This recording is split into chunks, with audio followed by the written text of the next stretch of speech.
Hey everyone, welcome to the Global Talent Communication Summit by Potentialpark. We're so happy to have you here and join us today online. We've been seeing many of you past this summit season. I'll be your host. So again, I'm Anna Youngquist, so country manager for the US and also our global account manager. And then I will be also joined online. You may see some of my other potential parkers in the chat, and maybe you've seen them over at the summits, but welcome Tanguy, Julian, Christian, Annalena, and David. And of course, you're gonna see even more of us today, so welcome with Torgil, Laure, and Andreas will be joining us later as well. So where is everyone dialing in from? Let's take a look in the chat and see where everyone's joining us from. Oh, fantastic, look at this.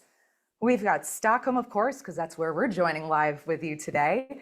Hello from Geneva, oh fantastic. Hello from Rome, in Paris, in France, Dusseldorf. Oh, some familiar names and faces, so hello everyone. Oh, wonderful, okay.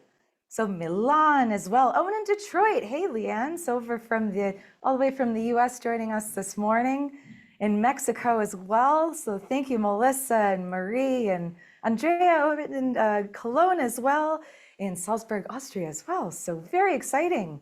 So do share that. And it's really great to see everyone joining us really from around the globe. And you'll get to see all this afternoon as well. But you know, it's been a true pleasure, we'd say, really this afternoon and just in this past couple of weeks to see everyone. And I just can't contain my excitement. We've been online for so many years and to be really opening up, especially the US Summit just had its in-person in New York over at Pfizer. We are joined over in Paris, in Darmstadt, and Rome, and then Azubi online as well. So really great to see everyone online and then now in person as well. But a little bit of some recap I thought I'd show you here with some photos here as well. So we've got a little bit of a collage. So if you haven't checked it out already, so be sure to check out potentialpark.com, and over by our events, we have some of the highlights from the summit. So you can check out, see if you find yourself in there, some photos of you, maybe with your awards as well, or maybe some familiar faces as well. So if you're joining us and just learning about Potentialpark, you can see some maybe friends and maybe friends that you haven't met yet. So we always like to be able to join live together in person and all these different opportunities to engage, because that's really what the summits are about, is to connect, to really be able to see the candidates' perspectives, talk about all the results together, but then really talk about, even from the employer perspective, really our successes, some of our challenges along the way. We love case studies and we love hearing your stories as well. So you're going to hear a couple of those stories today. But even with speaking of upcoming events, we've got the Future Forum coming up the 14th to the 16th of May. So it's going to be in Vienna, hosted by SAP. And we'll have, it's also, so thanks to Radency there as well. But here's like, we've already got our screen here. So yeah, be sure. So if you want to learn more about the Future Forum, just send us an email, info@potentialpark. You can even shoot me an email as well. So you can always reach me at anna@potentialpark.com. But let's kick off with a little bit of the agenda here. So of course, here's the welcome, that's me at the top there. But then just after, so we're gonna have the future of talent communication with Torgil Lenning from Potentialpark, our CEO and founder. And then you're gonna have Primark, Retail Their Way. So you're gonna hear a case study with Steve Ehrlich from Radency. And then also we're gonna be talking about employee advocacy in action. So that will be with Giulia from Dassault. And then you'll be joined by Laure and Andreas with the end of search, the beginning of conversations. And then Nokia is going to be joining us as well. So unlocking potential. So our Nokia career website and employee advocacy. And then we're going to hear from Maik from E.ON. So successful internal stakeholder management with data. And then have you seen this with Julian? And you might have seen this a little bit. So some insights from our local summits. But here, if you didn't get to join us live, now you get to see a little bit of some of these insights and what's going on with the candidate world there too. And a little bit of a thank you. So throughout the day, you're going to hear a little bit of the rankings. You're going to hear more about the talent communication study and just a little bit of the results from the this year's talent communication study. So wonderful.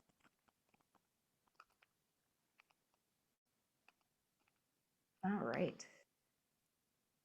And then also just a special shout out to our partners here as well. So joining us, so Radency, awesome people leaders, and Cruton. So thank you so much again. And then I do have to mention, I said, what about sharing our experiences? So you may have seen some of the summit photos from before on there. So how about sharing even your current summit experience as well? And then if you're reflecting, oh, well, I was at a summit, do share your photos, share your experiences there as well. So you can even decorate your talent communication posts with Potentialpark stickers and GIFs on there. So all you have to do is search Potentialpark when adding those GIFs or stickers in the stories post in tweets. So just hashtag TalentComm Summit, then just don't forget that tag when you are sharing there, and don't forget to tag Potentialpark as well, because we especially love to reshare some of these stories. We've seen so many of you posting of your experiences on LinkedIn as well. So really, really great to see those, and we look forward to seeing even more stories and even some of your experiences in the chat. So I do see like we've got quite an active chat, which is really great to see there. Wonderful. So I thought that I may turn it over this time for our next speaker here. So you're going to see me all throughout today, so just don't forget that hashtag TalentComm Summit. So I will be reappearing. But let's introduce Torgil Lenning from Potentialpark. He's going to tell us a little bit about the future of global talent communication. Torgil, welcome. And I'm going to pass you the baton here. Thank you, Anna. Thanks. And I'm so happy to see you and be back to see the ones that we haven't met live, as Anna mentioned. But it's fantastic. We have had a new results and new data, and we have presented it, and we will share it today. We are especially going to focus on the global data, but a little bit of Europe and Asia, but we'll touch on everything that we have done. And my colleagues, Laure and Andreas, will go into the knowledge session later with more numbers and details. But I also wanted to make a little bit of an odyssey of what we did in this past couple of weeks. We started off and kicked off in France, and there we had KMB Labs that shared their generative AI chatbot that transforms the career website, their navigation, into a conversation between the user and the employer. And hopefully the user is the candidate, and then actually we're really excited for it. But then we went to New York and we learned from Clickify and Takeda Pharmaceuticals how they worked on the EVP activation journey to bring together the tech, the ambassador programs, and continuous listening to refresh the Takeda career channels. Really interesting, mixing the three parties, technology, the advocacy programs, and the listening of the channels together. Returning to Europe, Henkel shared with the German audience about their creative revolution and unhinged content strategy on TikTok, with immense success for engagement of the target group in just a few months. Additionally, in Germany, for the first time ever, Potentialpark awarded the Innovation of the Year, meaning the things that haven't been picked up from our research, but we know that it's out there. And the goal was to encourage new ideas, creativity and experimenting, and then sharing it with the community so we can further help facilitate bridging the gap between employers and candidates. So 15 employers handed in nominations in Germany, and Potentialpark appointed a jury of 6 employer branding leaders to vote for the different nominations. And the winner was Deutsche Telekom, together with SideQuest with their open application.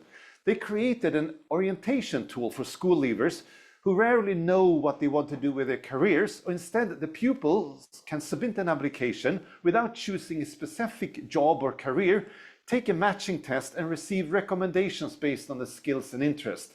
Very interesting to see how this will develop further into the future. And earlier this week in Rome, in Italy, we learned about Fedrigoni's application funnel, where they utilize different channels to shift the attitudes from candidates across the funnel and measure what impact the content had throughout the different steps. Very nice scientific approach that we applaud at Potentialpark. Then yesterday we had Asubi, which is school leavers in Germany, and Evonik shared about their social media campaign with a mix of paid and organic content. And they give us an insight in how the campaign developed using both behavioral and intent data from the Atsubi experience from Potentialpark, so they allowed to continuously improve the outcome.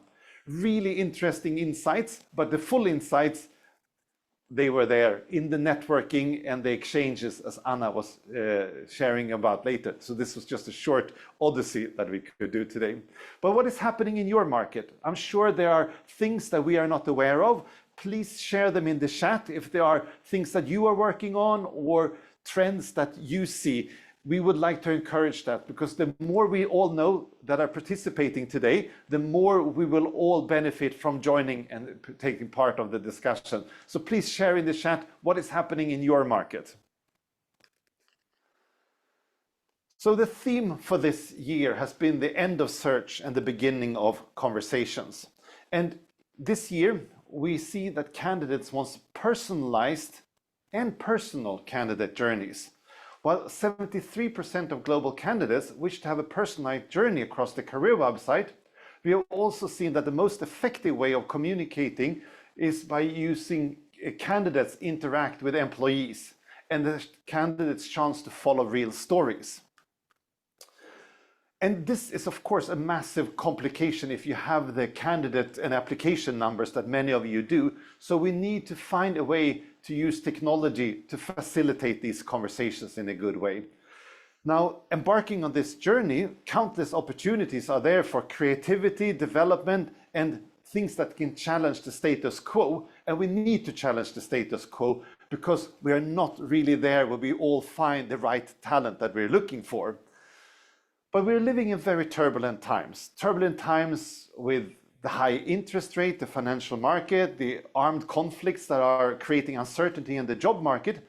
But that is not true for all markets, and not for all employers, and not for all competencies, skills, and talent. There is a shortage of talent, or there's a shortage of the right talent. And suddenly it seems like we all are looking for the same talent at the same time. So the competition to attract, recruit, and retain the right ones is ongoing. And employers are making great advances in this competition with technology. It seems like the pre-pandemic tech promises are now in a good way of being implemented, while AI is creating new promises for us. And the winner of the competition for talent is, of course, the one that will implement the latest technology in the most user-friendly way for the talent. But in this tour that we have made with the Potentialpark results, I have seen different reactions to AI and the new shift in technology. And some have almost said, like when the internet came, that maybe this is a trend, it's a fad. And of course it's a trend, and we are maybe expecting too much out of AI, but it's not a trend, it's here to stay. Some say that AI is as revolutionary as electricity was 100 years ago. So we better get our minds around it. What does that mean for me personally? What does it make for my employer? And how can we use this for better talent communication? So what we have seen in our data is that candidates are already embracing AI. They were really fast at this. Already last year, we saw candidates using OpenAI and ChatGPT for their own purposes. And they are really quick at embracing technology for their own purposes, what they want to achieve. But they're also equally skeptical when employers are putting that into their place. So is this technology playing to my advantage? Will it actually make me work more? Will my application be better off with this new technology? So we sense from the candidates a very fast adoption of new technology at the same time as they are skeptical. And it's for us, the employers, to help explain why an empowered AI candidate journey is actually better for the candidate than it is without. But this is what we love at Potentialpark. We want to be the voice of the candidates, and this dual message from the candidates is there for us all to explore. But returning to the employers, I found so many examples of people that have done great things with AI this past year, helped them to save time, increase the quality of their post and the work that they have been doing. Yet I also spoke with a lot of people, and some of you maybe even in the call today, where you haven't even started trying with AI. And you need to go with yourself first. Otherwise, you can't implement the change in your organization. Learn how to prompt, learn how to see where AI is today, because then you can also project where it will go tomorrow. So do go out now, after today, create an account on ChatGPT, OpenAI, or any other way that you come across AI to see how you can learn how to use it to your advantage. And yes, it's helping you. It's not cheating. It's actually using technology as it should be. Compare it with a typewriter versus the computer. It's not cheating using a computer. It's the way it is. And that's the way AI is now for all of us. We just need to embrace it. But then we learned about some employers that are now realizing that they can put AI into making the candidate journey. So they learned that maybe they need to clean up the back end, the databases, the content, the content management system, the candidate CRM and the ATS to be compatible so that they can put the AI into use with all the data that you have as an employer to create your own AI for the candidates. This is the next step. But it requires a lot of technology and fixing in the back end to rehaul your back end. But maybe, and soon, there will be technologies that will leapfrog you away from the old technology. But I do think it's time to go and look at your own databases and the content that you have. Because are you sure the candidates will use your AI in the future? Maybe they will use someone else's AI to try to find you. So if you don't have your content and your data in order, how will the AI of others find you? And maybe that will be where the competition will be in the future, how you can feed the other AIs with the content and the employer brand messages that you want to have out there. And this is what Potentialpark's feature list is looking into. What are the pieces of information, the content, the employer brand values, but also the functionality that candidates are looking for today, and I'm sure the feature list will develop tomorrow. Now, as you can see, this was from more than a year ago. AI will not replace you, a person using AI will. And we hear from the universities that we talk to about talented young job seekers that maybe the students are cheating using AI for exams and term papers. And we also hear from some employers raising fears and being worried about online interviews and assessments being skewed by candidates using AI and appear smarter and faster than they really are. Yet, if we believe in this sentence, you will not lose your job to AI, but someone using AI better than you do, which is maybe the latest version of it. If we believe in this sentence, why don't we want to hire and recruit a person that got hired by using AI better than the other candidates?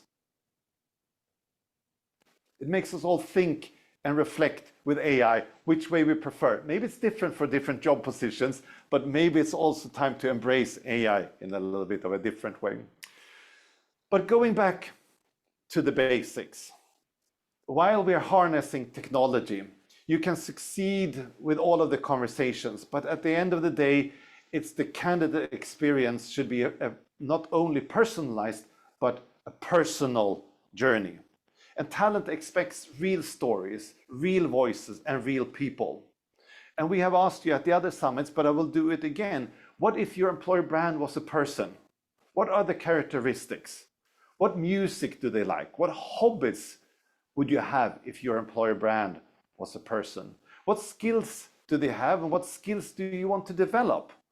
What motivates that person that is your employer brand? And what do you think is cool about other people? Who would you like to surround yourself with? What is the life motto? Or if you put it as emojis, which are feelings, what are those emoji feelings of your personal brand? So you can actually put the personal brand emojis that represent your employer brand in the chat. I would love to see how that would look like. But candidates tell us they want to see real people, hear real stories, and get a real sense of the company across cultures, across different platforms. And more employers are getting better and better sharing the genuine side on their social media and on connecting it with a website, creating a unique employer brand experience and a candidate journey. And it's a great place for them, for the candidates to interact with your brand. And the first time as well, you need to be inviting and interesting. So are you consistent and genuine across the communication channels? Because it's easy that it becomes a blurred message. But by being perceived as consistent and genuine as individuals and as the people behind the employer brand candidates are looking to connect with, we believe that communicating authentically and with consistency is key. And this is what Potentialpark helps you with. We look into your communication across all of the different communication channels, providing you with actionable insights that employer brand and talent acquisition leaders needs in order to build and implement a multi-channel strategy.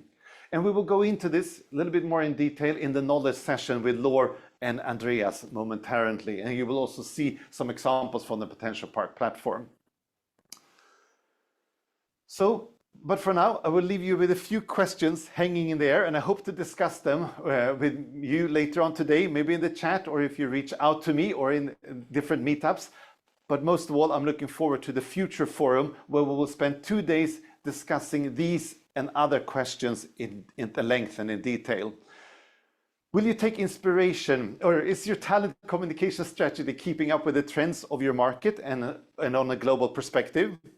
Are you being competitive? And will you take inspiration from the examples of harness technology, or will you lead the change ahead and incorporate it into a unique way? How are you going to have an authentic and consistent conversation across your career channels with the right talent? And last but not least, maybe the most important question to all of us, how are you preparing yourself to be ready to lead, to be the change leader with AI or for AI in your organization? So thank you. I want to conclude as we navigate through these turbulent times. Let us embrace the AI revolution as an opportunity and to reimagine the talent communication and recruitment and what we can do. By leveraging technology to its fullest potential, we can create a future where candidates and employers thrive in symbiotic partnership, driven by shared values and mutual success. We hope today's sessions inspire you, starts conversations among us, also among the candidates, and contribute to greater talent communication. Thank you. Anna, welcome back. Oh, thank you so much, Torgil. That was fantastic. And thank you so much for sharing some of those insights there as well, and especially just with some of those questions to really think on. I think we've already got a story in the chat there, so please do keep those coming. And then also on those emojis, we want to see some of your employer emojis as well. So if there's something with your employer brand, what emojis you think emphasizes or really personifies your employer brand, do throw them in the chat. We'd love to see a little sea of emojis really within there. So Torgil, thanks again. All right, well, now it is time for the introduction with our talent communication study and with our talent communication rankings. So what is the talent communication study, you might ask?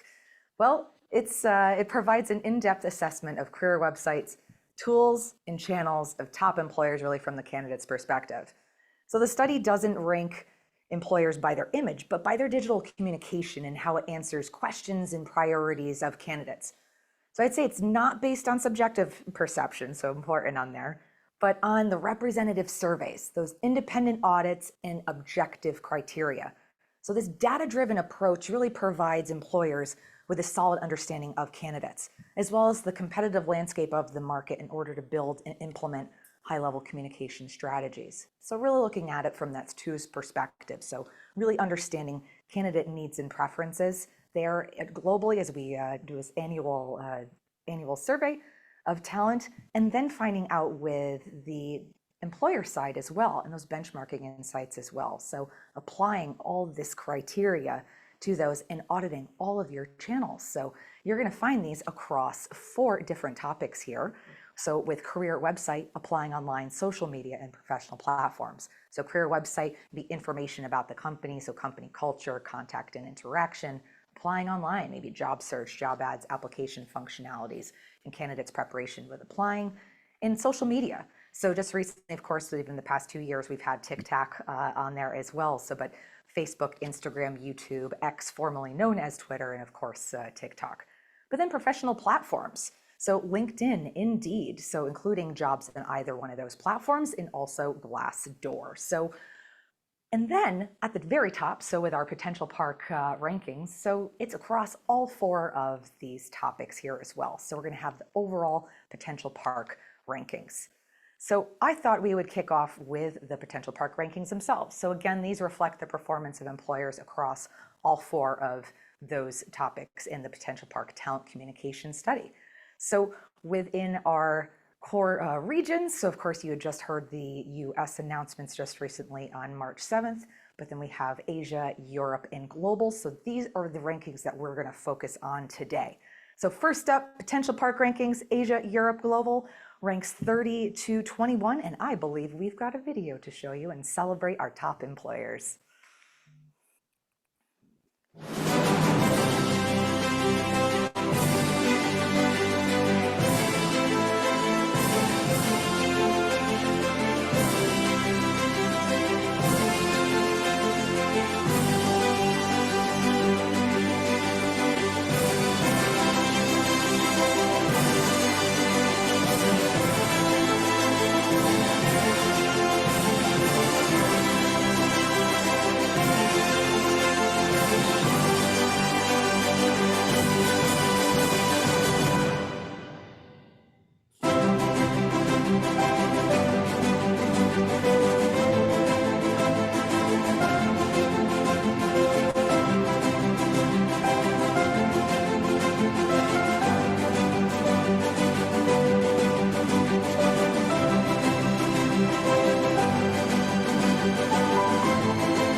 We have applying online and career websites. So for our Asia top 10, so I believe that we will have a video to queue up here to celebrate our top employers. So Asia top 10, applying online and career website.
All right, well, thank you again, and congratulations for our applying online and career website as for our Asia, as our employers in Asia for top 10. So really great and fantastic work, everyone.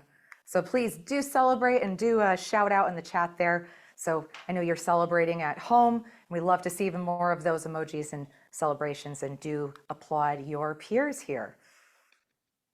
So wonderful. Well, I am really excited to introduce our next speaker as well. So Giulia Guicciardini from Dassault Systèmes.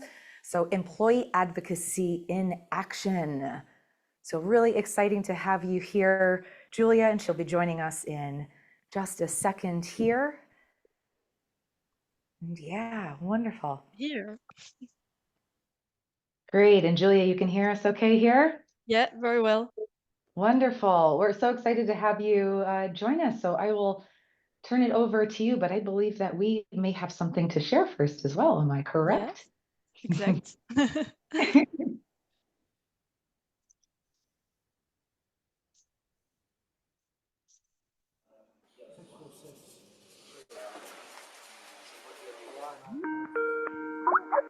Hi there. Hello.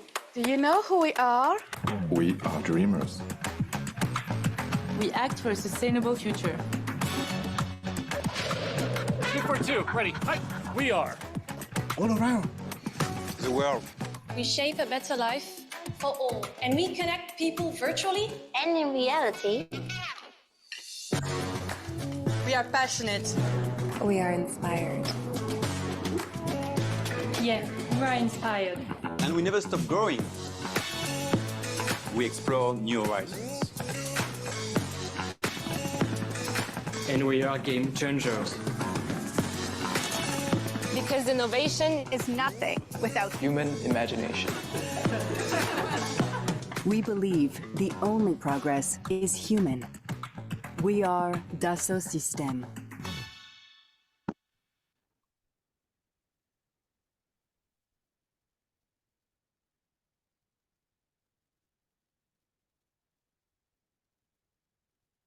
Hello, everyone. So this video was just for me an introduction to my speech. It's our manifesto people video. I hope you see well my screen. I just want Yes, to we be can sure see your everything is fine. Yes, if you want to put it in Perfect. audio mode. Yep, perfect. Okay, so let's start. So I hope after this video, do you know who we are? So we are Dassault Systèmes, and I'm very happy to be with you today to represent my company as a global employer branding communication manager. And so very shortly, Dassault Systèmes, I hope you all know who we are and what we're doing, is a company that creates virtual worlds to enhance real lives. It means that we really harness on the power of virtual universes to create sustainable innovation and to have a positive impact on the people and on the life of everyone. And so our mission is really profound and long-term. And we are, you can see, a very long-term visionary company. And it also means that in terms of employer branding and employee experience, it represents a huge challenge for our team because we are addressing more than 3,000 on 300,000 customers across more than 12 industry sectors, and we are more than 22,500 people all around the world. So it was just the key figures to show you the diversity, if I can say, the complexity of our ecosystems in terms of brands, in terms of geography, and in terms of customers that are really diverse because we represent a diverse sector of the industry. So the challenge is how we can maintain a unique voice through all of that.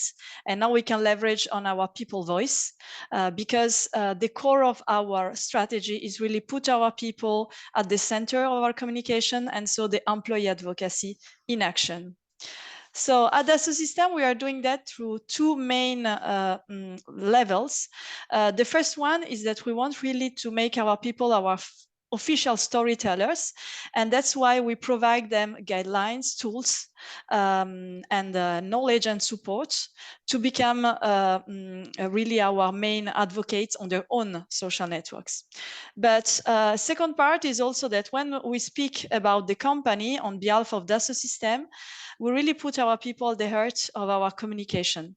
Like you saw just in our intro manifesto video that features exclusively Dassault Systèmes people. And it's also very nice because people experience something new when they participated in communication assets that is not part of the day-to-day activity. And how we can leverage, sorry? I'm sorry to interrupt, but we're just still seeing your PowerPoint, the outline Okay. here. Yeah. Perfect. Okay. That's perfect like that. So I was not sure that it was the right display. So thank you for your feedback. So I was saying, look, we have two ways to really reach this objective in terms of employee advocacy, and we are deploying it to three pillars that are our three main channels. So it's quite classic, but it's really part of our strategy, that are advocacy initiatives, social media, and the career website. So just for you to know, to make a context for all this information, it's the result of a very progressive growing in time, because we started a few years ago, and we just initiated with Facebook and Twitter careers people dedicated accounts. So it was the beginning, and I was alone on this topic. And then after that, we had several milestones. One of them, for the instance, in 2020, the launch of our employee advocacy program. At the moment of the lockdown, because it was for us a good way also to reach new businesses and to new candidates opportunities. And it was the first time we were speaking about us in a more natural way, about our workplace, about our people, and we ask our people to take the floor and to we encourage really to speak about them on their behalf. So it was really a good milestone. And then, of course, after that, the launch of TikTok. You know, TikTok is a very specific platform with specific content requirements, and also the revamping of our career website. That was a very huge project. So, you know, you can see that we really have like a progress in time. And of course, I started alone, but I continue to write this story with my team. And, you know, it's great because you cannot do all of that if you are alone. And just for you, so I explain in terms of time, the time it takes to evolve in these pillars, but also in terms of place or space, because our team at Dassault Systèmes, it could be really different from a company to another, but it's really in the middle of a large ecosystem, internal and external one. But even internally, we are really in the middle, and it's a challenge to represent all our employees all around the world and make them speak for one voice when you are a small team in the middle of that. But it's also very exciting because we are part of the corporate communication, we are in internal communication, but we interact every day with people that are in other teams from communication, like business social media, PR, external communication, corporate web teams, paid media for campaign, etc. And we partner, of course, with HR teams and at both global and local levels. And we connect business experts because they really nurtures us with a lot of interesting stories from the field, and also finance for all the contracts, rules, and contests that we launch on social media, and to also encourage our people to participate. So it's a very interesting ecosystem, but also very complex. So how we deploy all of that, I talk about these three pillars. So let's start with the first one, is the advocacy initiatives. So just for you, a few words about the value of employee advocacy, even if I know that you all know that employee advocacy is becoming a very efficient way and low-cost way to reach new audiences and raise our notoriety in terms of candidate experience, but also in terms of business opportunities in both quantitative and qualitative way, because we can reach new qualified audience through the network of our people that are not yet part of our standard audience through the official channels, official company channels. So that's why we can really leverage an image of truth for the brands. And you can see by the key figures, the value of employee advocacy. And at Dassault Systèmes, we launched the program, as I mentioned, in 2020. And we wanted to address our people as our best advocates. It's really part of our global challenge. And we adopt a three audience level approach because we consider that each level has its specificities. For the first one, for the top manager, for instance, we created a dedicated program for them with around 200 leaders. And we created some LinkedIn training, some tips, because we know that leadership audiences are key and very engaging on LinkedIn. So we dedicated a special program for them. We personalized coaching session for some of them. We selected 12 executives that really are part of it. But we also target everyone in the company, all our people, with different initiatives. And in the middle, we have created a structures program, 3D Speak, where we have some teams that have been selected to be part of it. And it's a program well structured with a platform, with content ready to use. So that's why we have these three main levels. So at a global level, for everyone in the company, we provided different assets, different initiatives to succeed in their advocacy journey, like a guide with the do and don'ts on social media and to get started on social media, but also monthly posts about tips and tricks. We organize contests to really motivate them. So that's why we are really working on a global audience. And about the middle step, the program for that we created a few years ago, it is more structures. The name is 3D Speak. Today we have 2,500 participants in the company, and we selected them by teams. We started with the teams that are more familiar with LinkedIn and for their jobs, like for instance, HR, communication, marketing. And we also initiate a group of content editors, so people that regularly create content and upload content on the dedicated advocacy platform tools that we selected, and that put this content available to all the members of the program. So this is a very special program. And just for you to know, today, this program alone represents 33% of the posts generated by our employees on LinkedIn. So it means that it's a very valuable program. And as in the program, we only have 12% of our workforce. Imagine if we have everyone, and the goal is at the end to involve everyone in the company and to train everyone to adopt, to be able to use this program. So that was the advocacy part that I think is very key, how we can really make our people our best advocates. The second pillar is social media. is the first one we develop.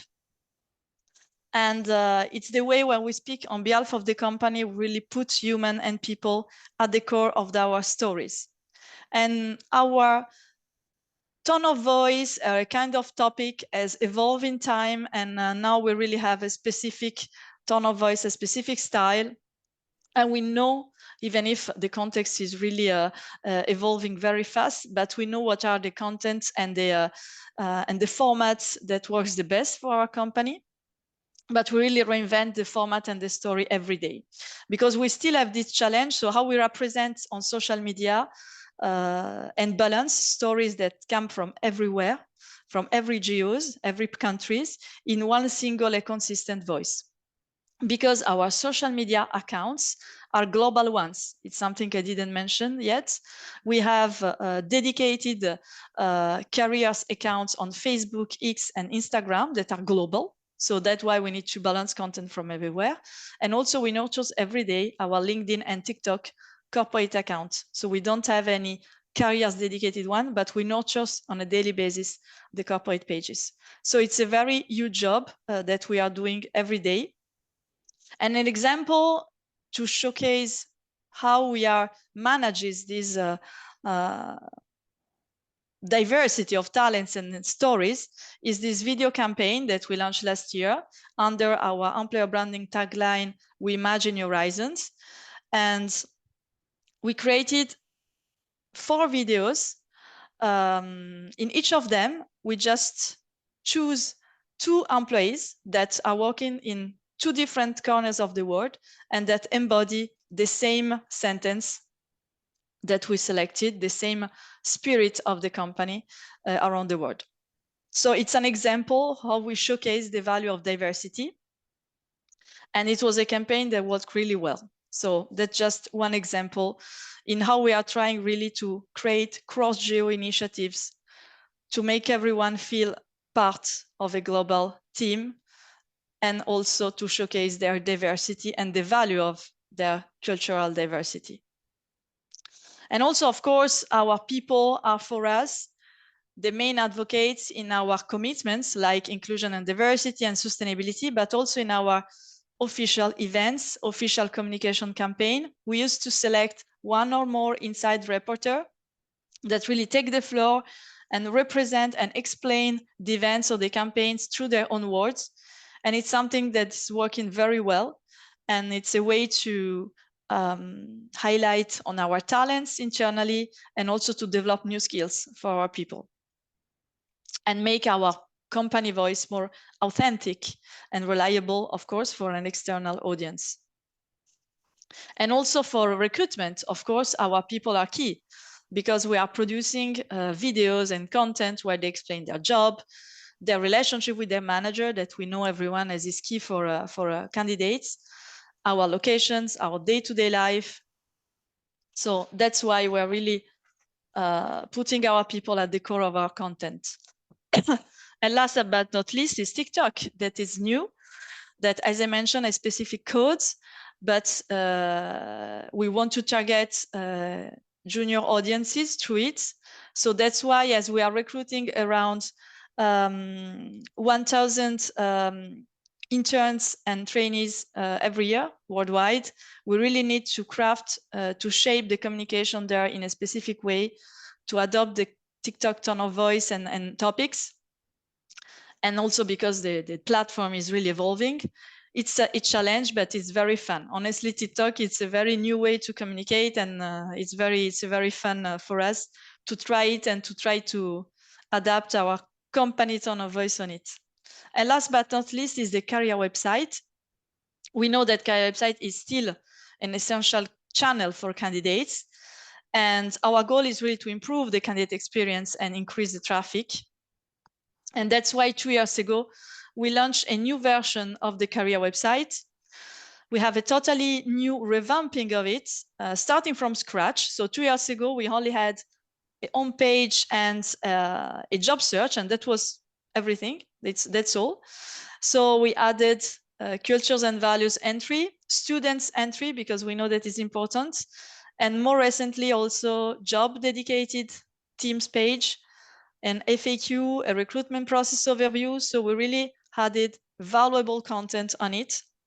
And all the content is based on testimonials and photos from our people, from our internal photo shoots, and also based, of course, on benchmark and studies, also thanks to Potentialpark, about candidate expectations. So it was very important to work on it, to deploy this new version, and we are deploying it in 9 languages.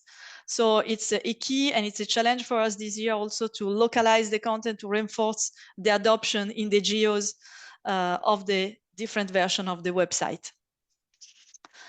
And just to conclude, because it's for me very important to say that, I was telling you that I started this journey alone. You know, it's a huge journey because we have social media to manage, career websites, and the employee advocacy that is becoming a very important and well-known program within the company. So I really want to thank my team, because we are a small team, but everyone you can see has a different expertise and talents, and they really bring a lot of passion and enthusiasm in whatever we are doing. And together we try every day to imagine new horizons, not only for the system, but also for our mission in raising the employer branding and employee advocacy in the company. So that's all for me. I hope the presentation was clear. I don't know if you have any questions. If I You do really well done, Julia, and thank you so much for sharing. And really great to see your team there too. And I see them in the chat there, and they're really glad to work with you in this great team with you. So really inspiring. So kudos to you as well there. But we did have a question as well. As a lot of people talk about maintenance as well. So I think it's a question of ours here too, is how do you maintain that authenticity and that consistency really within your internal advocates? Yeah, it's a good question. It's a daily challenge. But I think that in terms of authenticity, it's key that what we are doing is that sometimes we don't rework the content. We really prefer to share raw, spontaneous content from our people. I think it's key to be authentic and natural. And our approach is really to support the people, to create guidelines, to really help them, encourage them, because an employee advocacy, it's a win-win strategy for the company, but also for them in terms of personal branding. But to stay natural and personalize everything they share, that's key. And that's a day that we are doing every day in terms of support and guidance. And we don't want to force them to share something they don't want to share, or in very precise guidelines, but we want to keep their imagination, that can really let go, and they can imagine the way they want to share their story with us. That's wonderful. And you actually have another question here from Melina. So what kind of contest did you organize to motivate your advocates? Yeah, good question too. In fact, of course, for us, it's very important to have a qualitative content. So we evaluate the quality of the content on the engagement that the stories that the employees shared generate. So that's why we used to do a contest every year in December, because it's holiday time, and we know that everyone is interested in gift and and to participate in some nice events and experience at the end of the year. So we create an end of year contest where everyone in the company can participate, and to be selected and to win, you need to have shared at least 3 content to stay regular during the December time, and also to have a good engagement in your post. So it means that your posts were qualitative, and you had a lot of comments, etc. So that's a good challenge we are doing. Yeah, really great. And I actually had one question myself, which gets asked quite frequently. So with global companies, is how do you successfully balance the global and local perspective when you're developing your overall employer branding strategy? Again, it's a challenge, as I show through the slide, where we are in the middle. We are very small, but we are very big, because I know that every one of you has the same challenge, especially if we have to manage global and local level together. But from a global perspective, is what I shared through our video campaign. For instance, we really try to onboard the geos and the countries, the local aspects, to participate with us in larger campaigns, in larger initiatives where they can feel part of them, that they can feel really part of the commitment of the company. And on the local level, we encourage the local teams to share with us their own stories, and we try with our communication plan to balance each of them in terms of posting and planning. But we really want to make our unique voice also the representation of the local voice. So that's why it's important to keep the 2 levels together. Exactly. Well, really inspiring, Giulia, again. So thank you so much for joining us today. And of course, if anybody else has questions, they're out there, please reach out to Giulia. I know she's loved to chat. So thank you. Thank you very much. Thank you to Potentialpark. Thank you.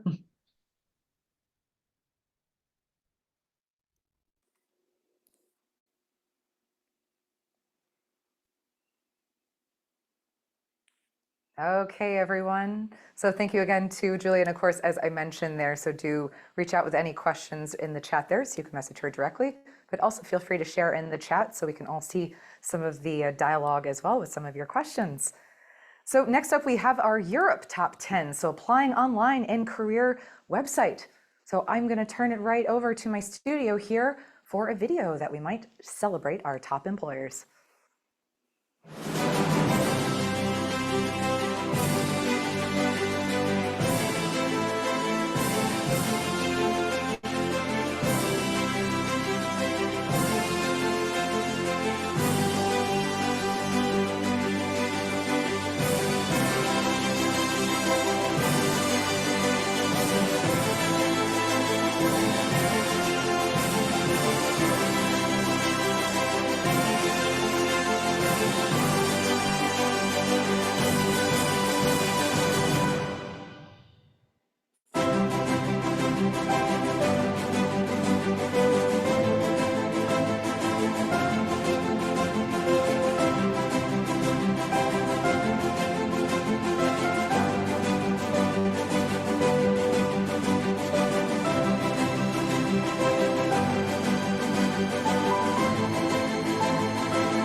Thank you, and congratulations again for our Europe Top 10 for applying online and career websites. So congratulations again, everyone. But now I would love to turn over the remote, if you will, to my colleagues here joining me in the studio. So I have Laure and Andreas that are going to be talking about the end, the end of search, the beginning of conversations. So this is one of my favorite parts because I've been waiting for all of these data and insights, and I know you have, especially from the global Europe and Asia perspective. So I'm going to welcome them now and turn over the remote. So Laure, Andreas, come on stage and join us. Thank you so much. Thank you, Anna, for the introduction. As you might have guessed, I'm Andreas, and I'm Laure. You might have joined us in previous sessions where we looked at candidates from specific countries, but today we will uncover the latest online preferences and behaviors of candidates across the world and give you fresh insights and examples. It's no surprise that candidates today want to be served up content without having to search for it. And engaging candidates has also become ever more challenging. So how have the candidate journey and search changed? And what does it take nowadays for employers to attract said candidates and engage them? right, so let's dive right into our data. So as you can see here, we have data across multiple sub-regions, as we call them. Like, for example, of course, as Laure mentioned, behavior is changing. Candidates want things efficient and simplified. So think of it as online shopping. You don't want to fill out 1,000 forms in order to buy something from Amazon or from any other retailer. You want to have it quick and easy. Similar with the application process. And actually, candidates love to browse websites, at least in most of our observed regions. So we can see, for example, in particular African candidates, 92% love to roam websites. In the Nordics, where we are situated, it's a bit different. Still, a whopping 73% love to do so. When it comes to personalized journeys, we see France is quite ahead with 82%, and the Balkans, the sub-region to the south of Europe, is more in the 58% range. So still more than every second applicant is interested actually in a candidate journey. So we have a couple ways to have a streamlined and efficient journey. First one, implement a general search function that brings candidates exactly to the relevant section without having to search with multiple keywords. Actually, the majority of employers' career website has a search bar, but does it go to its full potential? In a dream world, candidates should type one word or a question or even a whole sentence and would receive a short but key reply and be offered a redirection to the section that includes the complete answer.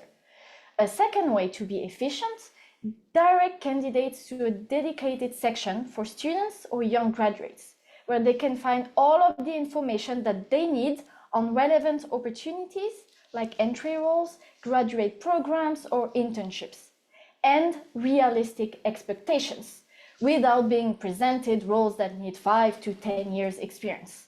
Employers across our markets have understood the importance of having that kind of section, although French and Italian employers are a bit behind compared to their counterparts.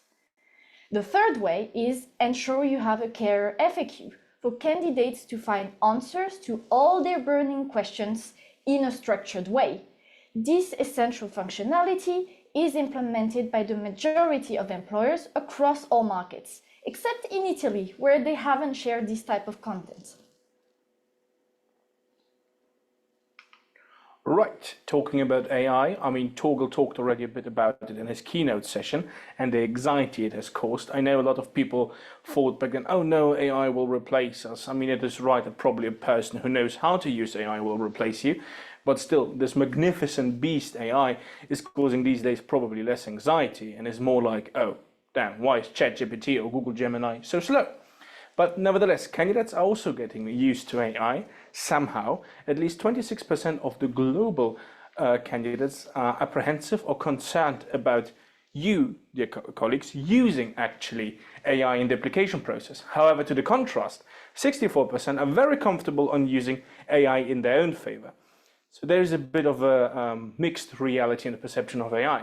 probably because of a lack of information of what AI can actually do. Like I had, for example, recently a conversation with a student, and he was really afraid because the way his CV was written, it was not recognized by the ATS system. He thought that CV parsing is always enabled, and if the CV parsing is not working, it's something wrong with his CV. So this is maybe an example of the power of AI or machine learning being far too high assessed. So that means that candidates the means that candidates have has clearly changed. It also means that the candidate journey has really shifted, and candidates are demanding interactive, smart, personalized experiences, similar to the good stuff they see in retail or using Google. As you can imagine, the expectations and priorities of candidates are influenced by the world around them. So we believe it's very important to have your hand on the pulse of your target audience. This is something that our Talent.com solutions can help you with. How does this impact their job searching behavior then? What are candidates looking for in a potential employer? And what kind of journey do they want to embark on? How can you make sure that candidates have all the important information about your company to be able to make the right choice? That brings us to our next topic on the job search, candidate skills, sets, and career paths. Exactly, thank you, Laure. So talking about skills, it's maybe a general question. Just think about your own background.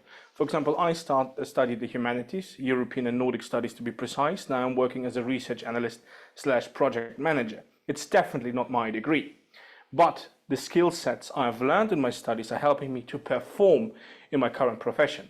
And since I'm already 3 years at Potentialpark, I would say quite successfully. So also 90% of the global candidates say skills highlighted in job ads are vital. They're extremely important. That's basically how they make the assessment of the job ads.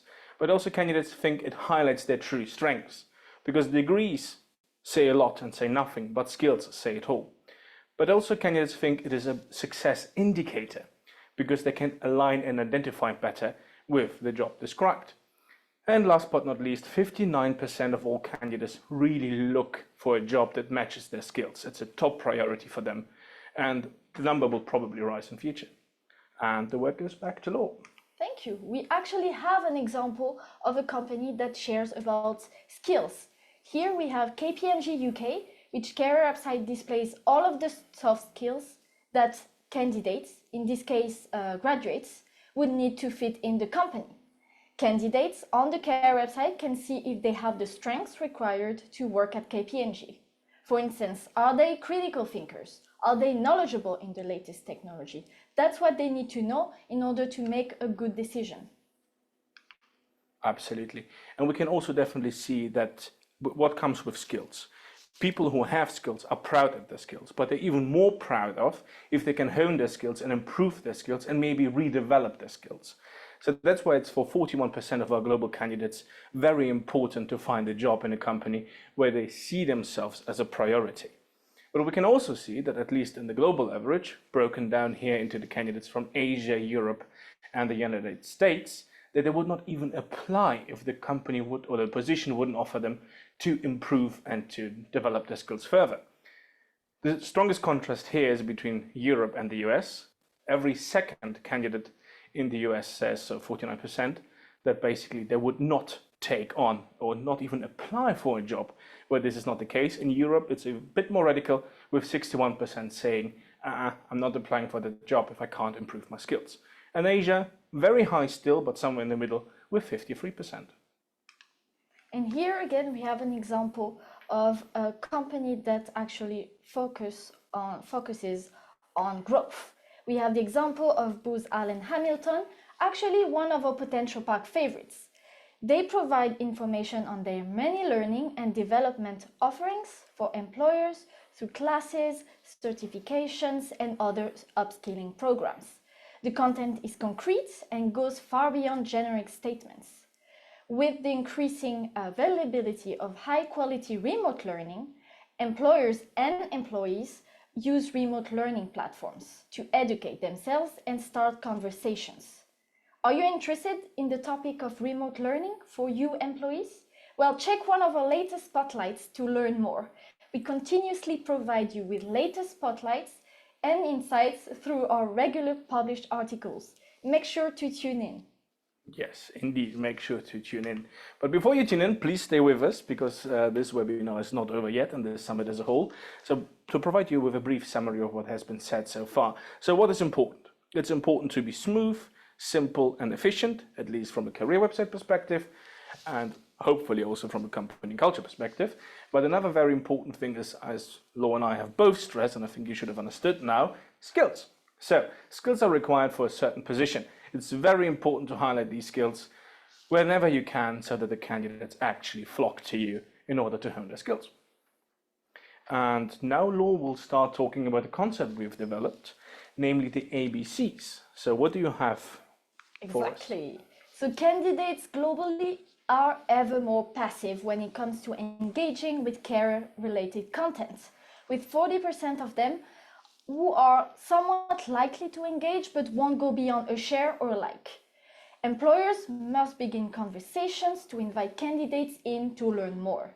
Allowing candidates to have conversations with your employer brand should be as easy as ABC. Authentic content, believable voices, and being connected with candidates. So how to convey authenticity to your candidates? Well, they find it extremely important to showcase the workplace with picture or videos where your employees actually work, meet, focus, eat, have fun, or rest. Here we have the example of BCG that shares several videos of their offices across the world on TikTok and on other channels. They present different spaces of the specific office while employees are working. It's filmed on a phone with just a couple of words to present the place, which really fits the type of content that candidates would typically find, appreciate, and engage on TikTok, as you can see with the comment here. So we know that candidates use TikTok and other social media platforms during their candidate journey. But when do they actually use all of those different online platforms? One of the newest things we have added this year is a qualitative analysis of the journeys that candidates take thanks to our amazing product team. This will build a better understanding of which stages candidates consume information and where. Here's a selection of the dataset available on our platform, and there's a lot more to discover. Professional platforms and career websites are the most used channels actually throughout the candidate journey around the globe. Those are the channels where candidates expect to find all of the necessary information, and especially European candidates are those who use career websites the most compared to their Asian and US counterparts. Employee review platforms are also an essential tool for candidates, especially when they need more insights to decide whether to apply to the company and to prepare for an interview. And they are used the most by US candidates. Social media also has an important role. That's how candidates have heard about a company, especially in the US. When it comes to getting ready before an interview and gather final information, get a more authentic, maybe less serious side of the company, social media channels are used there, especially by European candidates. So we understand that our talent pool uses a wide variety of sources across their candidate journey. Depending on where they're at in their job search, they will look for information from different sources. That is why companies need to proactively strategize to attract and engage talent on all those platforms. Absolutely. So have you caught all the ABCs? If not, don't worry, I didn't either. This is why Laure took over this part. But if you're interested, and you should be interested in learning these ABCs, because these are the essentials in order to communicate with candidates better, you should definitely reach out to us, because we have a product that can help you very much there. So our talent experience is basically a study we orchestrate with your target group, very individual, and these people actually check your material, not necessarily a career website, can be whatever you like, and the two of your benchmarks. So maybe your main competitors, maybe someone we didn't even think of. And we will provide you actually with an assessment whether you are already authentic, believable and connected, or what you could do in order to become even more authentic, believable, and connected. And of course, we can also provide with a sneaky eye on your competition and what they are doing. So this is basically wrapping up our presentation. With you today, Andreas and Laure. Make sure to follow us on LinkedIn. We post now and then small bits and pieces of our data for light digestion. And otherwise, Laure, do you have any more comments? Thank you for listening. Yes, indeed. Thank you very much. And thank you so much, Andreas and Laure. And really, really fantastic. So be sure to connect with them there, scan the QR codes. But you may have seen that the Potentialpark platform has gotten a little bit of a facelift these days. So if you'd like to check it out, so do reach out to us. We'd love to show you and walk you through all the hard work that's been going on behind the scenes. And so you can just reach out to us, info@potentialpark.com, and we'd love to walk you through it and show you your insights. All right. Well, I think it's time now for our more rankings. Is that so? Potentialpark. So with, oh yeah, so some of the rankings. Yes, so video, take it away. Asia, Europe, Global, ranks 20 to 11.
All right, well, congratulations again. So that was for Asia, Europe, and Global. That's the Potentialpark rankings 20 to 11. I did also want to shout out, so we have some of our top climbers in that category.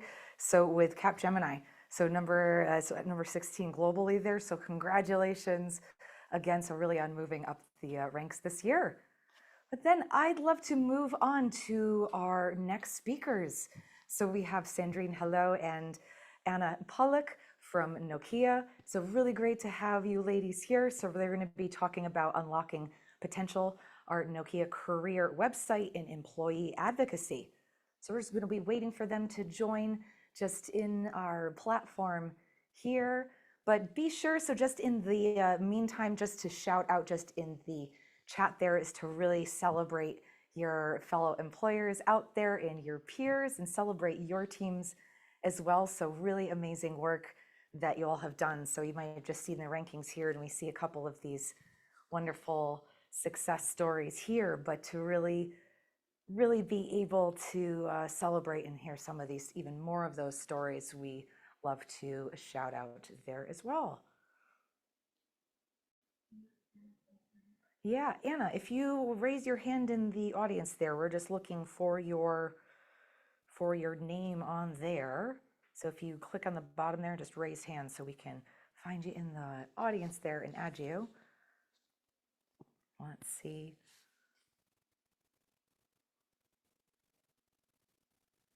Perfect. Oh, we had Sandrine. Can you hear me?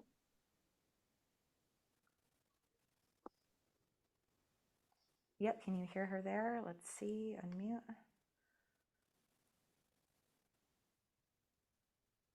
Okay, so we can hear Sandrine there. Yeah, I'm trying to switch on the camera, but it doesn't allow me to enter. Oh,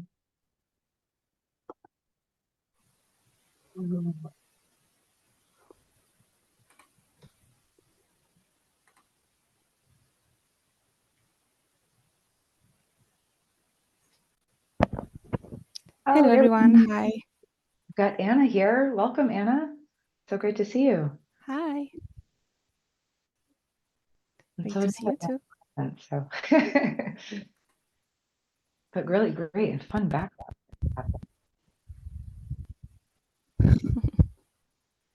So just bear with us here. Yeah, I'm sorry for that. The No, system all is not allowing me to have the camera on. Yeah, not so sure what I should do. Any hints? Yeah, It I was used to work, but it doesn't work today. sometimes with your permissions there, but otherwise we can continue to go through and we can try to get your camera up in between there. So we'll see and see your face there in just a moment. But yeah, but if you want to go and try sharing your screen there. So I don't know if Sandrine or Anna, if you're going to be the ones sharing there. Yes, yes, that's me. So I will try share it now.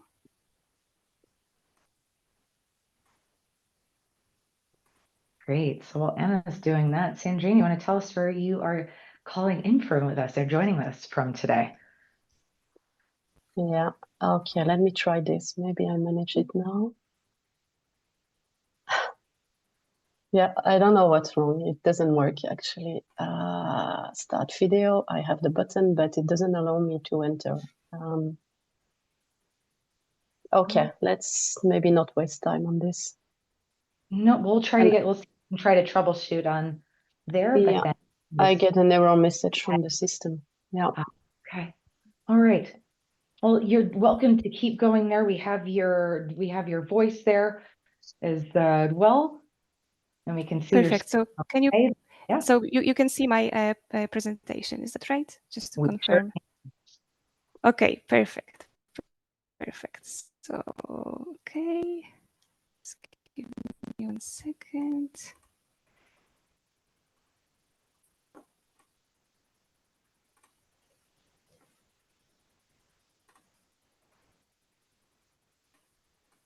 Okay, just 1 second. I have some technical difficulties as well. I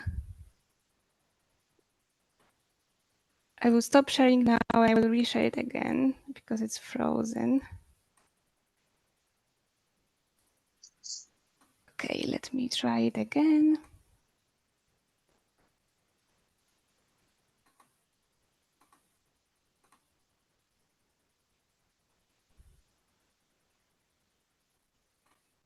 Okay, perfect. So I believe that we are fine now. So we can start. So hello, everyone, and thank you for having us today. So it's a great pleasure for us to have the opportunity to share with you the success story of our career website. So my name is Anna, and I work as Employer Brand Project Manager at Nokia. And joining me today is Sandrine, and Sandrine is our Employer Brand Operation and Innovation Lead. But just before we start, let me provide you with a very short introduction of what we do at Nokia. Because when you think of us, you might immediately associate us with Nokia phones, which is, of course, not surprising at all, considering that in 1998, we were the best selling phone brand in the world. However, what you might not know is that in 2013, we underwent a transformation into a network hardware and software provider, becoming a global technology leader in the telecommunications industry. But what does it mean? So at Nokia, we create technology that helps the world act together. So our innovative solutions connect billions of people, machines, and devices worldwide. Whether it's our collaboration with NASA on deploying a 4G network on the moon, or our groundbreaking research on 6G and human augmentation, we are at the forefront of technological advancement. And we are a leading 5G supplier of 5G technology to our customers and enterprises around the world. And to put it very simply, when your smartphone is connected, this is our technology making it work. And here we are today. We would like to celebrate a great success, a dramatic rise of our career website rankings according to the research conducted by Potentialpark. And as you can see, our rankings have surged across the globe. So with Europe rising to 13th place, US the 5th place, and Asia to the 9th place. And we are really excited about this achievement. And we would like to share with you what we think were the major factors leading to this success. However, it would be impossible to discuss changes on our career website without mentioning our rebranding first, because you might be aware that in 2023, last year, our visual identity undergone a complete makeover. And now you will hear more about it from Sandrine. So Sandrine, over to you. Thank you, Anna, and hi everyone. Finally, I'm on screen, so excited to be there. And yeah, talking about our new visual identity, that's indeed the case. So we did a complete brand refresh last year, and this has definitely been instrumental to our success. The brand refresh enables us to signal change, invite reappraisal for our brand, draw attention to our company and technology strategy, and highlight the increasingly valuable role we are playing to shape the future of technology. And we see, of course, different elements. First, our new logo, then new colors. So if you think about Nokia, you might think about, the old 150-year-old boring corporation stepped into the Finnish blue, white, and gray, very traditional colors. Now, and since the rebranding, instead, we are a new, fresh, fun, exciting, colorful new company that is at the forefront of the digital revolution. And our brand leverages and communicates this to the younger audience. So it has been definitely an exciting time for us last year when we did the rebranding. And the third element of our new brand identity, which was launched last year, are our Team Nokia people faces. And I can definitely associate myself with, what my peers have shared previously. In our case, definitely it's about showing the diverse Nokia faces wrapped into the new Nokia brand. And if we look at a little bit the history, well, we started with stock images. It was at the time of the pandemic. We didn't have a lot of pink-haired Gen Z people around at Nokia. But now we use many of our Team Nokia employees, and they are the faces of Nokia in all our communication touch points within the market. For us, it's important that all generation can believe that they could see themselves here, and we also want our employees to shine. Now, Anna will share more about our career website journey. Anna, over to you. Okay, thank you. Exactly. So it leads us to the topic of the redesign of our career website. So we will be focusing on two aspects, visual appeal and content enhancement. But just to give you an understanding of the revolution we went through, take a look at the screenshot of our career website from 2021. So as you can see, back then we were aiming for a very clean and professional look while embracing simple and very straightforward design. And we would mostly use, as Sandrine mentioned, two colors, white and of course blue. So we really had little room for creating more fun, personalized and engaging content. And here we are today. So a vibrant, fresh company leading the digital revolution. So our foremost priority was enhancing the user experience of the page. To achieve this, we have ensured consistency in visual design elements such as colors, fonts, and layouts across all pages of the website. Additionally, we filled our pages with vivid, captivating visuals that showcase the rich diversity of our people, so embracing individuals of all ages, nationalities, genders, and family backgrounds. We also redesigned structure of our page to make the navigation more intuitive, helping users find relevant information. We added some clear call to action buttons guiding users toward desired actions, such as applying for jobs or, for example, learning more about our culture. And we successfully negotiated top-level visibility for the careers section on the global website of Nokia, ensuring maximum exposure for our opportunities. We also expanded the content to cater to diverse needs of our audience. So by introducing skill-based pages, location-specific pages and enhancing our support for early career talents, we have created a very comprehensive resource for potential candidates. We also offered our internal stakeholders flexibility through the development of sub-pages tailored to specific initiatives, ensuring relevance across different Nokia regions.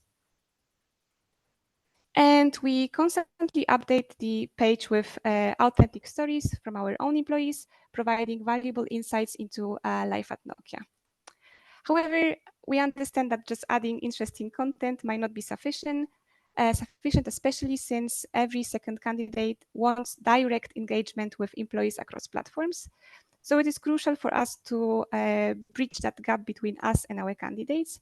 And with that in mind, I will pass the floor again to Sandrine. Thank you, Anna.